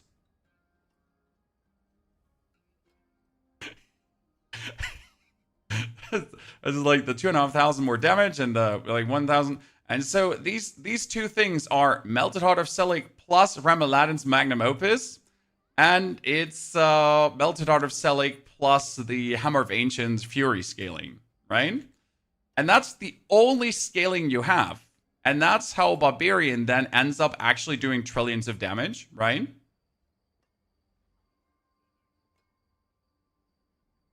But if you take it away, that's it. That's it. Barbarian is the same shit as everyone else. What happened to the Melted Heart of Selig, in case you don't know this? Let's pull up the planner so I can show you. So the Melted Heart of Selig, the new one at least, says each point of your primary stat increases your resource by 3%. Okay, that's amazing. We'd love to see that. If you now play Ramaladin's Magnum Opus, though, skills using this weapon deal 0.5% increased damage per point of fury you have. Okay. Fantastic.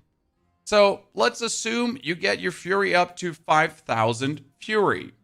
That would be then times 0.05%, right? Per point of fury, more damage. Sorry, 0.5%, not 0.05. So we have 0.5% times 5,000. So you would get a 2,500 damage bonus. Yay. Yay. Drifter, this is not an infinite damage bug. This is just simply like a Melted Heart of Selig scaling, right? And then, what does Hammer of Ancients do again? Gain 5% more fury for 5 seconds. No, Hammer of Ancient gains 5% critical strike damage for every 10 fury had when cast. Right? So you get 5% more critical strike damage times 5,000 fury. But that's a little damage boost, huh, chat?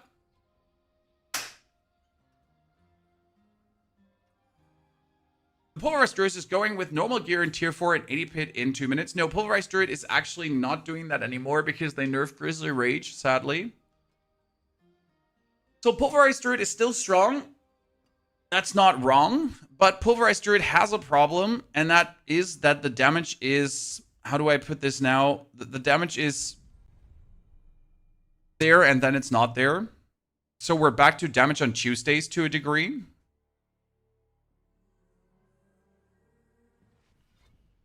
Because Druid has the Grizzly Rage, and Grizzly Rage gives you a 60% damage bonus, plus if you put in more ranks, it's actually a bigger damage bonus, so you get... right? You get the 60%, and now it's an 84% damage bonus, which is nice. And if I get more ranks into Grizzly Rage, it's an even bigger damage bonus. However, Grizzly Rage runs, and then as soon as it's over, it's gone. Okay? And the cooldown starts. Does that make sense? So you have it for 10 seconds, and then you don't have it anymore. Now, you could add the aspect of Grizzly Rage, the Rampaging Werebeast, right? So Rampaging Werebeast adds another 10 seconds. That means you're going to have a total of 20 seconds, and then you have it not for 40 seconds. So we're going to get 100% bonus critical strike damage. We're going to get another 100% damage boost from the ranks. So that's 200% bonus damage, right? 200% is amazing. You're going to be absolutely slaying it. And then it's gone for 40 seconds. Unless you would reduce the cooldown. However, how are you going to reduce the cooldown? Because in the Grizzly, like, you can play, I guess, Iridius. So that would be a 20% cooldown reduction, right? So we're down to 40 seconds with Iridius. Without Iridius, we're sitting at 50 seconds. So you would have to play Iridius, okay? Cool. Then we would have to pull out a ring, tempering, and we could go for another 12.5%. Amazing. So now we're officially sitting at 36.03. And we could maybe get on the amulet. So let's say we put on a standard amulet, right? And we would go for the next temper again. Plus then cooldown reduction, hopefully on the amulet as well. So we would be down to Grizzly Rage. Okay, cool. Then we're sitting at 32.39%. I guess if I add the spam core skills or lucky hit chance for ultimate cooldown reduction, that could then be another thing. But no matter what you do, you end up not having it up all the time. If you have Shaco, Alex, even then you don't have it all the time. You're going to end up with not having it. And that is a big nerf in damage. And not only damage, it's less armor. It's not being unstoppable all the time.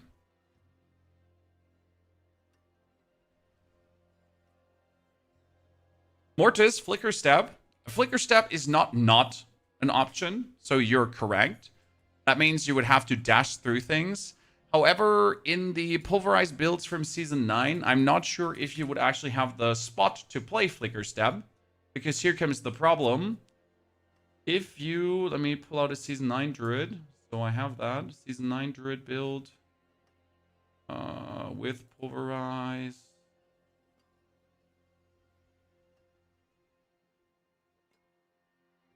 Because there was a problem there. Here. So, Season 9 Druid build with Pulverize. You had to play the aspect of Earth and Horror, because Pulverize is now an Earth skill. If you don't play Earth and Horror, then you don't have Pulverize be an Earth skill, and Pulverize doesn't interact with the nature magic damage, nature magic damage, nature magic damage, nature, all the stuff does not work together with Pulverize anymore. So you would have Flicker Step, and therefore you'd lose all the other multipliers just to get your Grizzly Rage up, which obviously makes sense, right? Then you have the Grizzly Rage up, but you're losing 100% other multipliers. So what are you going to do then? Right?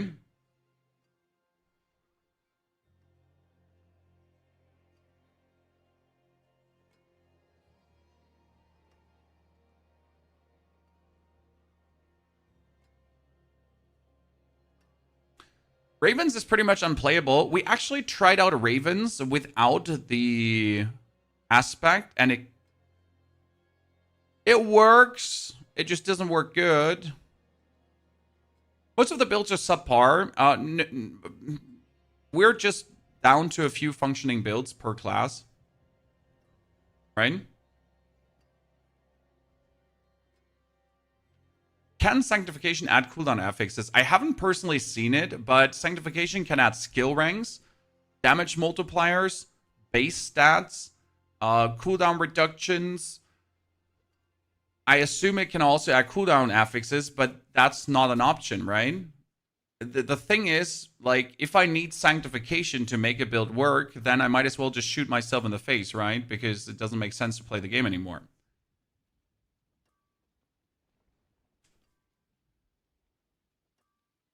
Toughness changes. I mean, toughness we'll get used to. You just stack things. You'll just use yourself here. You just use your instances and so on.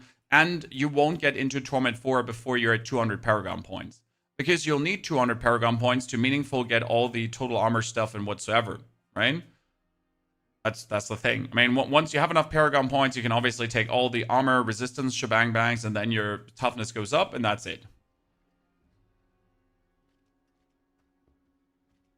You always had builds in Diablo's history which needed perfect gear. Yeah, but these are super endgame builds. If even the builds to get to the super endgame builds don't work without perfect gear, what do you have then? You're not wrong, Special. But if the builds that you need to get to the end game to then get the builds that need specialized gear, if those builds are also not really working, then what then?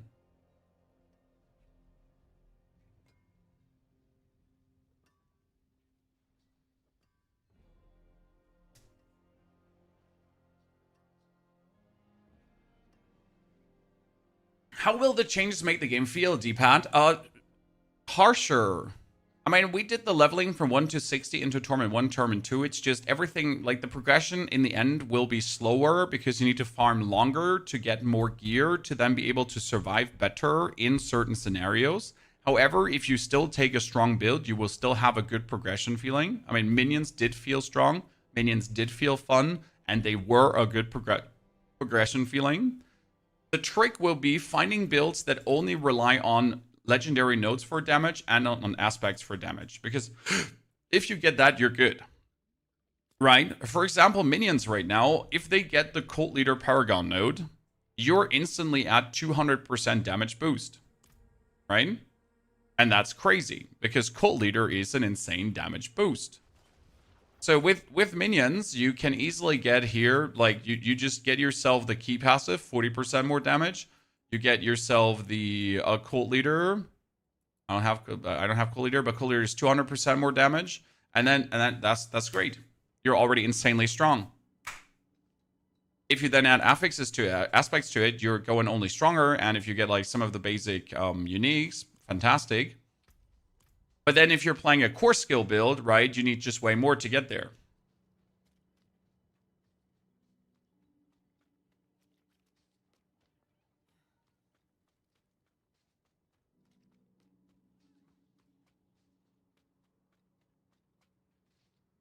We will be farming tier 3 and not tier 4 before we become strong. Exactly. So right now, the way it looks, that the journey to 60 is fast as fuck. Into Torment 1, it should be fine. Torment 2 is more grind now, so you can't jump from Torment 1 just into Torment 2, so it's going to require more grind to get there. Then into Torment 3, as you're in Torment 2, should be relatively quick because you just need to get XP, done. But the jump from Torment 3 to Torment 4, in the current way how the game actually is going to be grueling and hard. Right? So that's out of the question.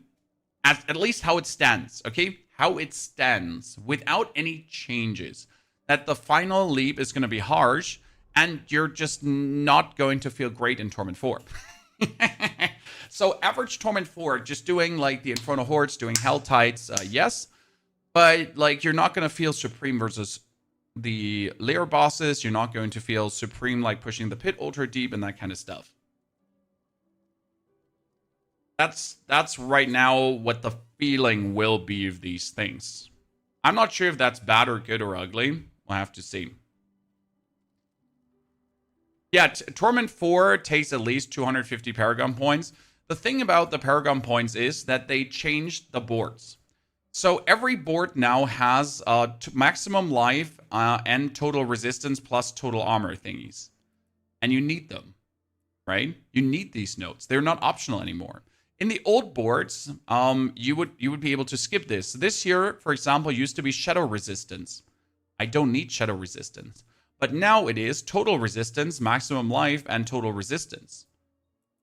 Right? The same up here. This used to be damage to injured and something like super fucking stupid. Now it's total armor. It's actually worth to take this node, right? This node here on the side used to be poison resistance. And it's now also total resistance and total armor. All these nodes they're not optional, right? This here used to be shadow resistance. and then maximum life. This here used to also be something else. And now you get total armor. You need to take them.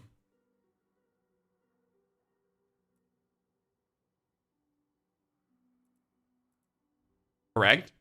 So more is better.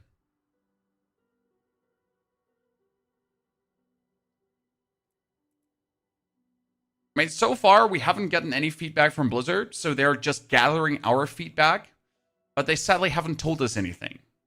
So I cannot give you some secret insights. I don't have any messages from like, yeah, how things are going. And if they're considering things.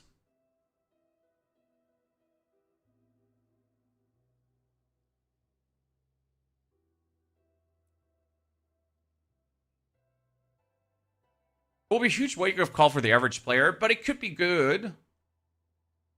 So I do think that the changes right now, even if it makes the game more challenging, if we get some tweaks to the Masterworking, monster life, general player power, that it could still feel challenging, but without feeling impossible to achieve, right?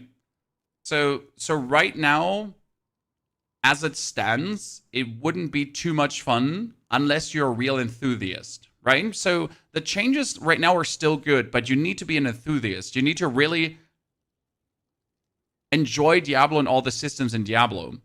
If you like the arcade loot slot machine that Diablo was before, and you're not like a super enthusiast, then the changes are bad for you. However, like with a few tweaks, I think we could find a common ground between like this, right? Between the still feeling more challenging, but still being able to blast it. That's how I'm vibing right now. I mean, like, look at me. I know what I'm doing, chat, right? I know what I'm absolutely doing. I know how to make builds. I know how to absolutely make things pop off. Greg?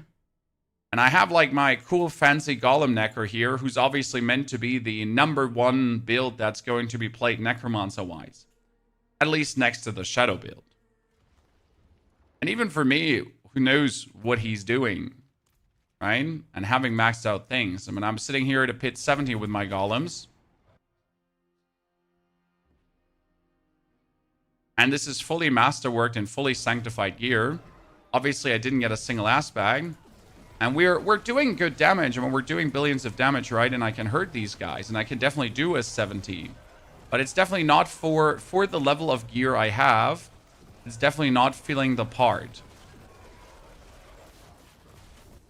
And that's as always the question. If I do everything to become strong, but I'm barely becoming strong, where's the sense in becoming strong then?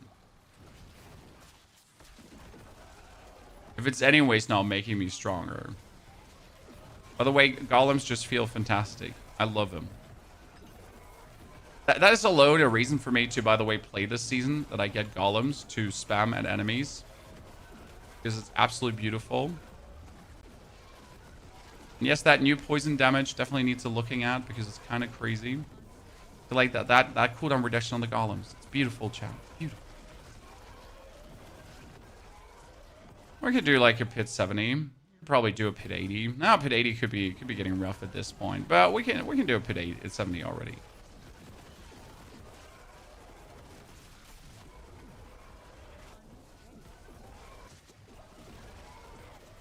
Die, sir. Please don't kill me, though, with your weird-ass damage happening, right?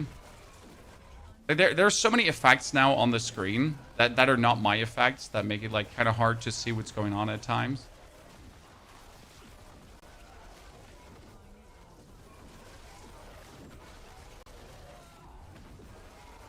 Didn't even use my main cooldown reduction here, Chan. Look at main. So yeah, but usually in this build, I just stand on top of the enemies, right? And just spam my Reeb.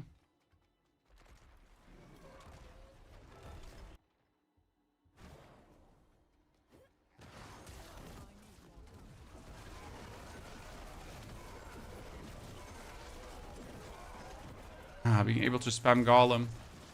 Again, there used to be a bug that allowed this. This is actually the funny part, right? So there used to be a season where we could spam golem, chat, but it was only due to a bug because minions were having 100% lucky hit chance. No, actually, it wasn't 100% lucky hit chance. They were having a guaranteed trigger for lucky hit, which is different than 100% lucky hit chance. They were just guaranteed lucky hitting. And that allowed us to really have the golem on super spam speed dial, right? But now you can actually have him on spam dial also without a bug. Because this is not bugged, right? This is exactly how it's supposed to be.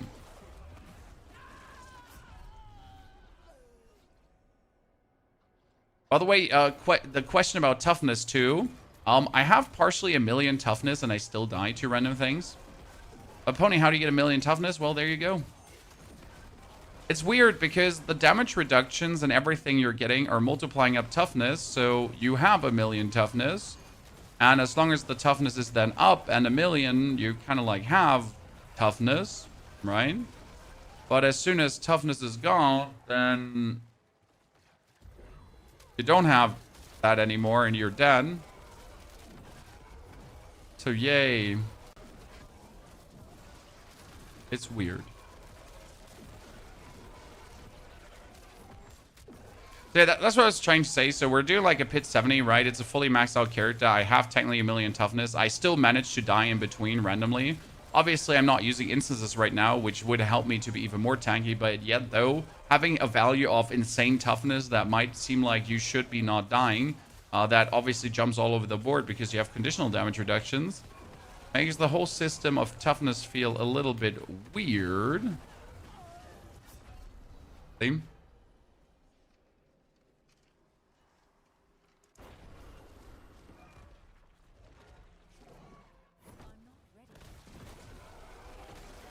I mean, it's partially also that I don't actually know what kills me on the new affixes from the monsters, right? So I don't know what they do. Like, I see a monster and he has a rainbow of effects on him and I'm just like, okay.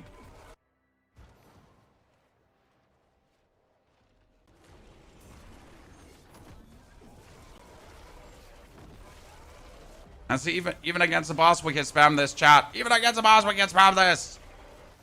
Golem number 1. See, if we now didn't die, I guess that would be like, what, a 5-minute pit 70? So I could probably do a pit 80 at this point with the golems. Woo, chat? With the toughness changes, will there be a change to Tyrell's chest? Yes, Tyrell's chest was changed, but you shouldn't consider it in your toughness calculation, Euler. Because as always, like, the point until the point where you get Tyrells, like, you should have figured out how to stay defensive without Tyrells.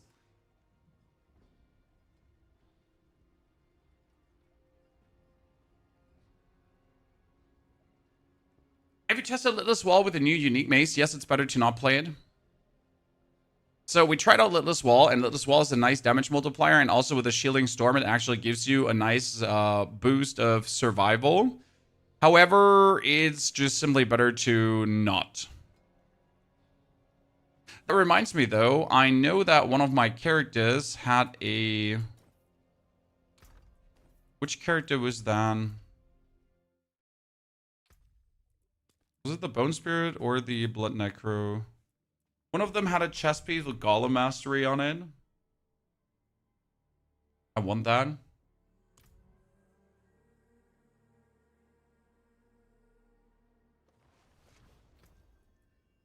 Here, that chest. Give it to me. Give it now, nerd. Thank you. I want this.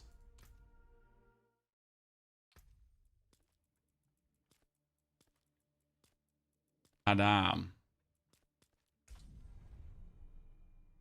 I wonder, the 30% damage reduction, how much toughness that adds? Because right now I was playing the Shielding Storm on this character because I was trying the Bone Storm before and it sanctified the item already, so I couldn't change anything anymore. But if I now take a chest piece that has 30% damage reduction, right?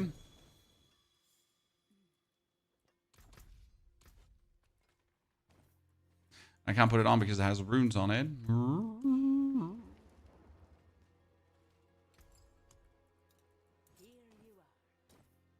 See, like that toughness gain, chat? Let's get another 20,000 toughness on top. just for having...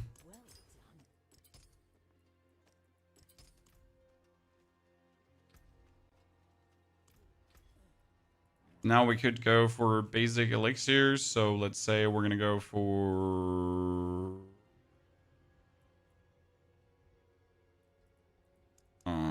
advantage probably. Into the spices. So now you get spice advantage, right? So we're sitting at 73,000. And we're going to go for pit 75, ladies and gentlemen. Pit 75, like a demon. Chad. Second.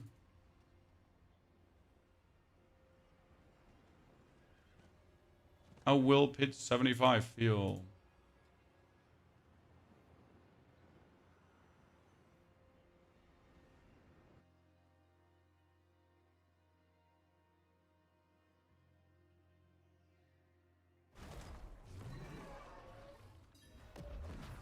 So what is the thing now say? Look at that, almost 2 million toughness, John.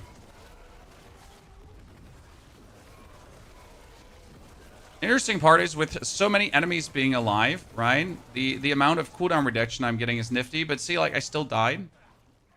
So I really don't know what I now died to, right? I felt like I was super tanky. I felt like I was doing it. I felt like I was right there, right? Considering also when I'm reaping enemies, they're like they also do less damage because of my, what is it called again? Because of my curse, right? And I still just randomly, you know? And I just don't know what I die to there. What kills me? What gets me? I mean, mainly because there are just so many effects at this point on the ground that you don't actually know what the fuck is happening anymore anyways, right? It's kind of like, yay. And he just attacks and kills me. We recommend for Season 11 so far. I mean, for Season 11 right now, you get the Golem Necro, which, oh my god, my gear's actually broken. So that at least explains that part, right? For Season 11, we have Shadow Necro, Shadow Blight Necro, which only gets stronger due to aspects and Paragon boards. And you have the Golem Necro, which also works well. But obviously, Toughness, right? I mean, sure, I could get, like, more armor on my gears, I guess. I could get some more resistance and whatsoever. But you still have to play your respective uniques, right? Red Hawk, what does Toughness do? I mean, Toughness makes you tankier, that's that. The biggest issue with Toughness is that it's just lying to you. Because, what means lying to you? It tells you something that you cannot test. So Toughness says right now I can take 1,000,000 damage before I die. Right? I can take 1,000,000 damage before I die.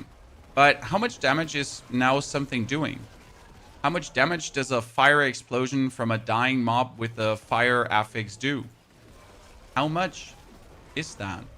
I don't know.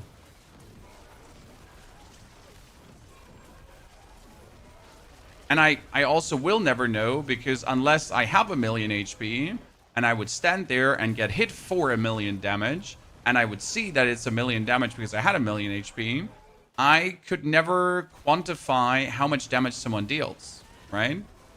I mean, obviously I can stand here without any kind of defense, without any kind of damage reduction and just get hit by a mob and just see how much damage would it deal, but then I would just instantly die, right? Just like here.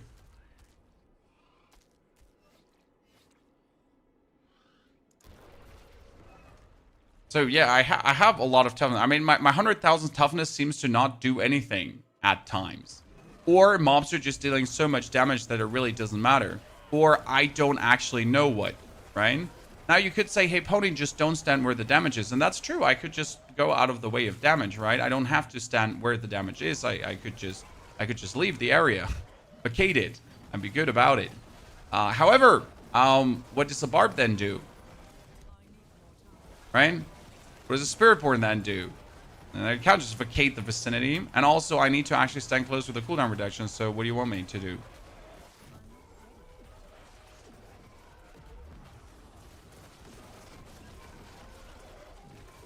So yeah, you definitely need barrier because as soon as you have barrier, your toughness seems to go up. And as soon as you don't have barrier, your toughness goes down. But what does that even mean for your toughness value if your toughness value goes up with barrier? I mean, you're not getting inherently more tougher with barrier. You just have like kind of more life. Unless barrier would count elemental damage different, which it actually does. Like, in case you never knew this, right? Because for some reason, barrier always used to treat elemental damage as if it does less damage. Like, a fully barriered character without a single point of elemental resistance could actually take way more damage than an unbarriered character with full elemental resistance. Now, make that make sense.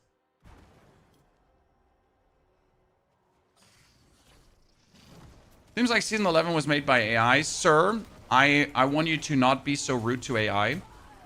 Because what did AI ever do to you? Since I'm pretty sure if you asked AI to make a Season 11, it would have done a better job.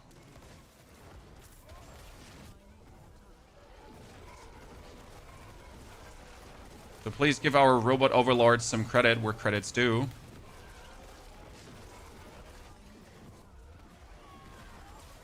It was made by humans for humans.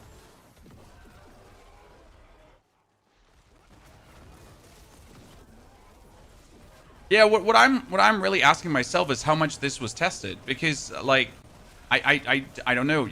Obviously we have the PTR, right?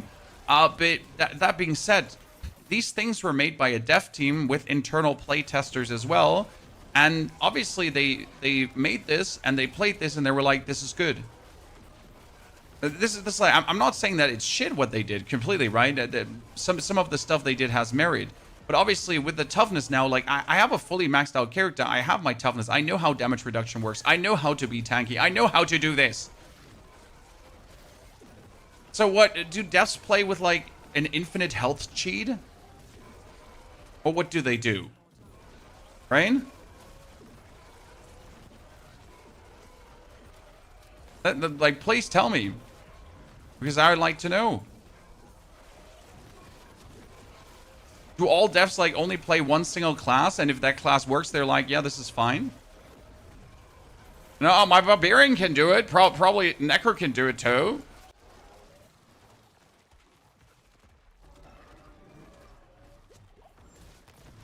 Is that what's happening? Because that would at least explain some things. Yeah, do devs only play in Torment 1? Like, because if all of these things are applying, then what is happening?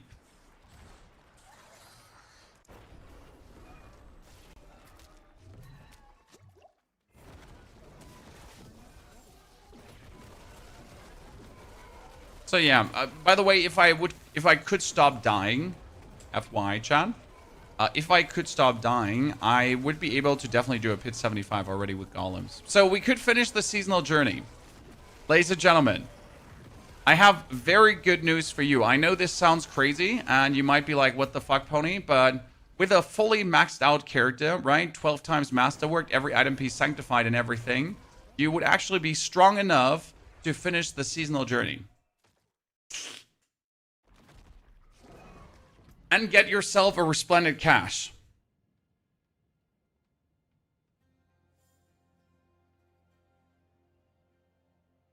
Now we gotta wait. Now we gotta say one thing, and this is very important, chat. I'm not completely fortified the whole time, and if I actually I am fortified completely the whole time. This is the character that's fortified. So there is a divine gift that actually fortifies you the whole time. Therefore, you also get more heals the whole time. So that's technically making you tankier, right? And you also have like the armor, and you have the resistance from the powers. So all of this is actually adding to your toughness. However, I feel like my toughness is up there. I mean, I have 13,000 armor. I have 2,500 resistances. Why are they not enough? I mean, this is 67% reduction, 65% reduction, right? The thing is, even if you get a lot more, so this is now from 2,400 up to 3,000. That's only 4% more, right? That's that. It's not like even a crazy amount more.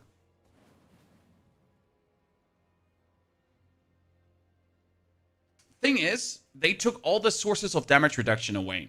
Okay, so there used to be tons of damage reduction in the Paragon board, right? Tons of damage reduction, actually.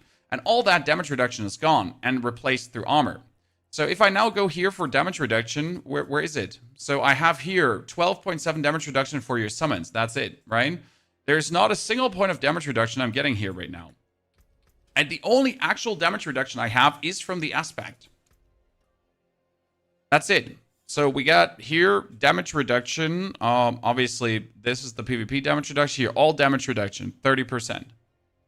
Now, my character from the prior season is more sitting at 50%, actually 60, because you got some fortified damage reduction and so on. Yeah. You can get mercenaries. Yeah, I mean, a merc is also more armor, so that's true. If you now go and get yourself a Rahir, that is going to give you another boost in resistance, armor, whatever.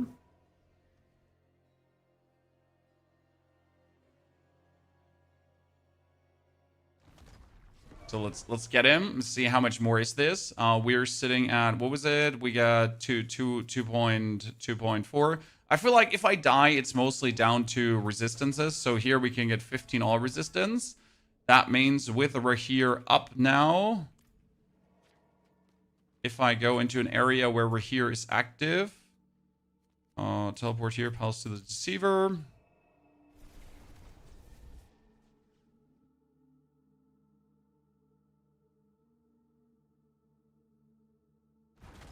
So we're now sitting with the Rahir at 2.6.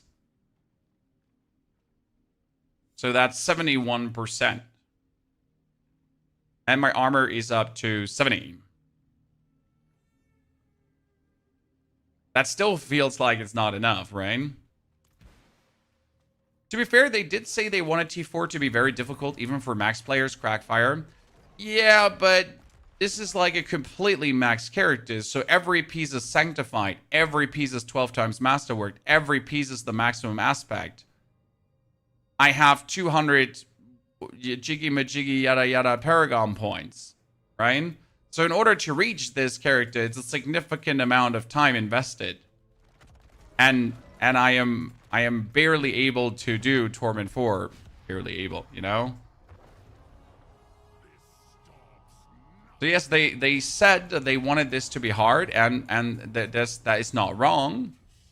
However, like the disconnect from going from last season to this season is just going to be quite jarring, right? I mean, see, this is my build that can do Pit 75, right? And I have my golems, and they're actually doing their damage to our good old friend here, and we're doing some nice damage. Don't get me wrong. Obviously, the Shadow build is better used for bossing than this one, so I'll get him down. But this is not the super pristine experience you wish to have, right? With a build that does billions of damage, even double-digit billions, right? And then you die as soon as poison touches you. How many of the builds you've seen played seem good? There's not a single build that does Pit 100 that's not bugged right now.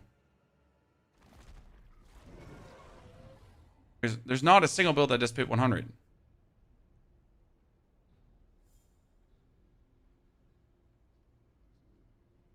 Right? I mean, there are builds that are definitely performing somewhat better in certain activities. Like, for example, here, the Shadow Necro. It feels really good versus bosses. It's all about attack speed, though, on the Necro. So I need the perfect pieces for this one as well. How do they expect us to level glyphs? Well, I mean, you can definitely do Pit 55. So Pit 55 is doable with a lot of builds. Still, though, you need to be significantly strong. But again, with Pit 55, you can get your glyphs up to 45, 46. It just takes longer, right? You might not want to do it because it just takes longer. But with Pit 55, you can get your glyphs to legendary. And that's the most important step, because afterwards, sure, you're getting more, but you're not getting that much more. The jump to the legendary is one of the most important ones, right?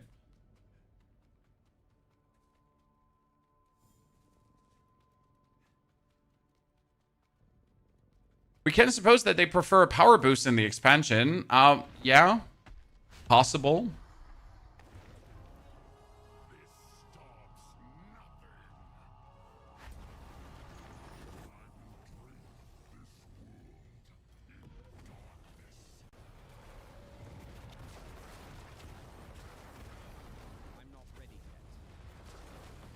Golem does 100 naps. Yeah, but if you use Golem with mythics and everything, I'm pretty sure you can go up to 100. Now, see, like, we do more damage with the Shadow build, but we can still die also on this build. So this build also has a lot of toughness, chat, right? We have a lot of toughness. Yes, more base toughness than my other build. But sadly, we, by the way, have to play the Unmaker. So if you ever wonder, hey, Pony, why are you playing the Unmaker? It's because I can't keep my... I can't keep my shit up anymore.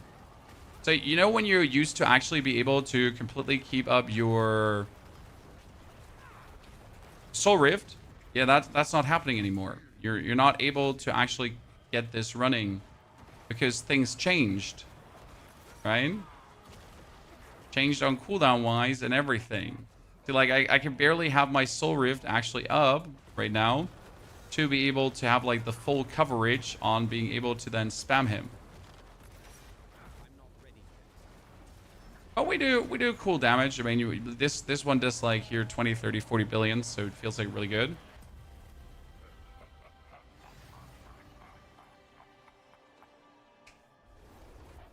Naps, the Shielding Storm Golems is weaker than the not Shielding Storm Golems. So yes, you can do Shielding Storm Golems, but it's, again, weaker. We already tried that. But it is obviously a way to stay alive. So if you want a weaker build that stays more alive, ta-da, you get that, right? It's like, can you do this? Even in PoE2, boss fights are not that long, Dono. That is true.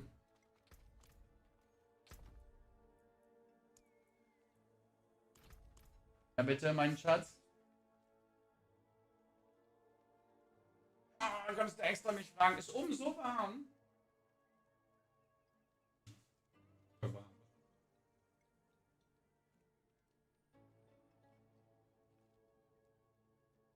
Aha. Wer das erlaubt?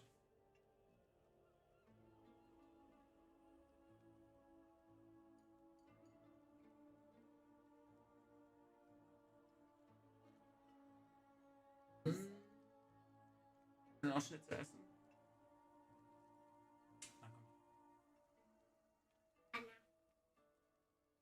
Okay. So yeah, for our Golem build, we're not using mythics, right? So because mythics are, like, if you throw mythic at a problem, it's always too easy, if that makes any sense to you.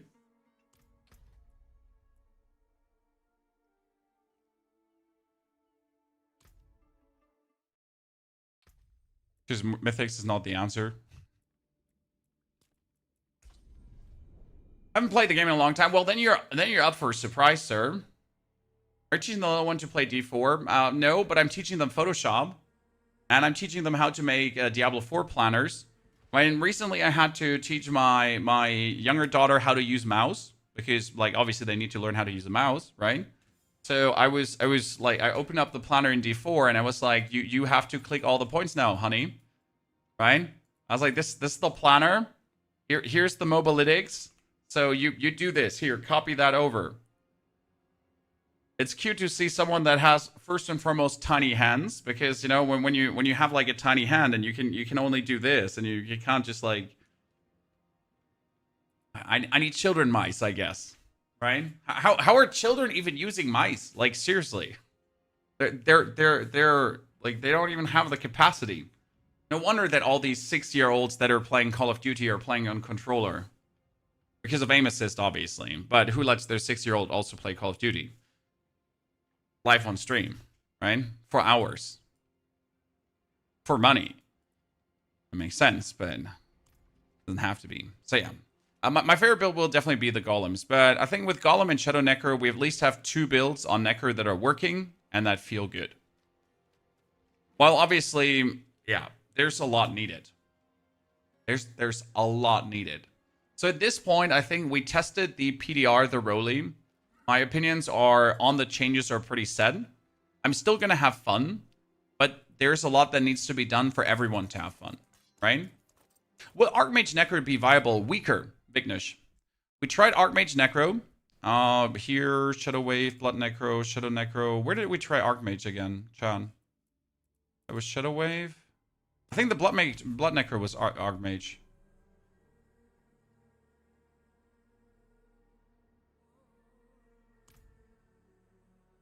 Look, he's Shocketh-chan. Here, that's the Archmage Necro. And we're talking about Hand of Nas, right? We get the...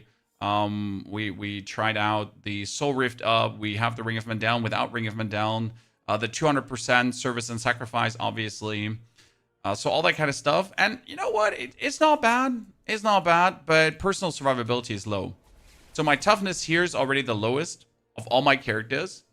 So the Golem Necro at least had like 80,000 toughness. I mean, he has shitty item pieces right now, so this one doesn't have bonus armor or anything, right? So the personal toughness is relatively low on this build, which is kind of bad. Because at least in the Golem Necro, you're sending the golems forward at every given point. Right? And the minions are doing... They're doing reasonable damage. See, like, I'm... The minions are doing reasonable damage, but yeah, you like you have your skeletons, but you gotta wait like until like here I gotta walk, and then my skeletons are finally coming, right? And then we pull things together, and then they start killing stuff. So then they're good, and then they do reasonable they do reasonable things, and then I gotta run around and avoid getting hit by anything.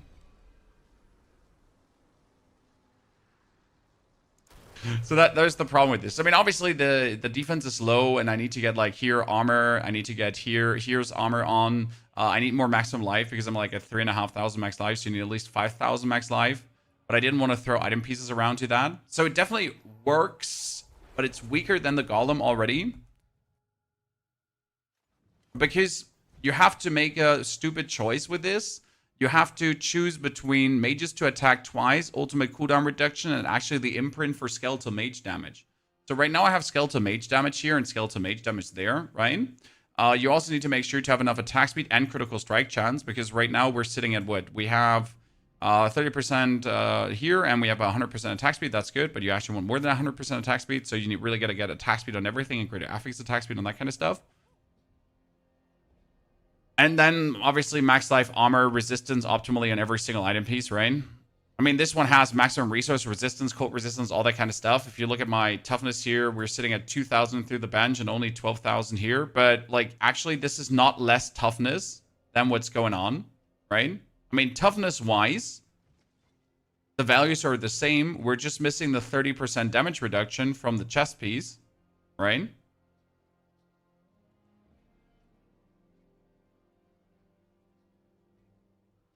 And yet I'm still dying.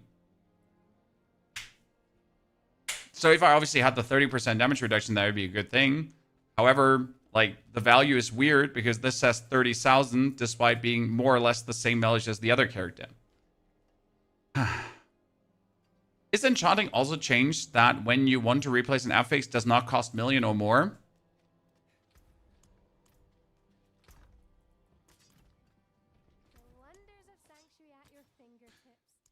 So, 288,000, 433,000, 577, 722, 866, blah, blah, blah, blah, blah, 1 millions. So the cost is still the same. However, the resources are different because it's only Forgotten Souls now. So instead of being all the different kind of resources, it is only Forgotten Souls. And that's kind of nice. So you're at least just losing money, Forgotten Souls, but you're not using Veiled Crystals. That means that when I now want to enchant an item, I need also Forgotten Souls. Okay. And if I want to masterwork, though, I need here Opticide, Forgotten Souls, and Coil Crystals. For tempering, I need Forgotten Souls. So the Veiled Crystals, I don't actually know what we need them for at this point anymore.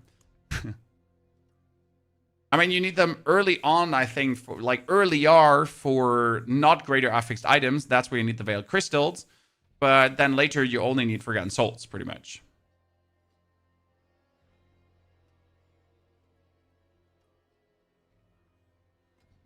Are you avoiding mercs for testing purpose? I don't have Variana unlocked.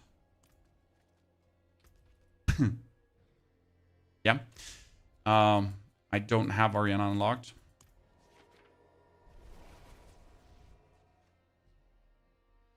However, Nabs, it's good that obviously mercs are helping you with survivability, but how can it be that I can't survive without a merc?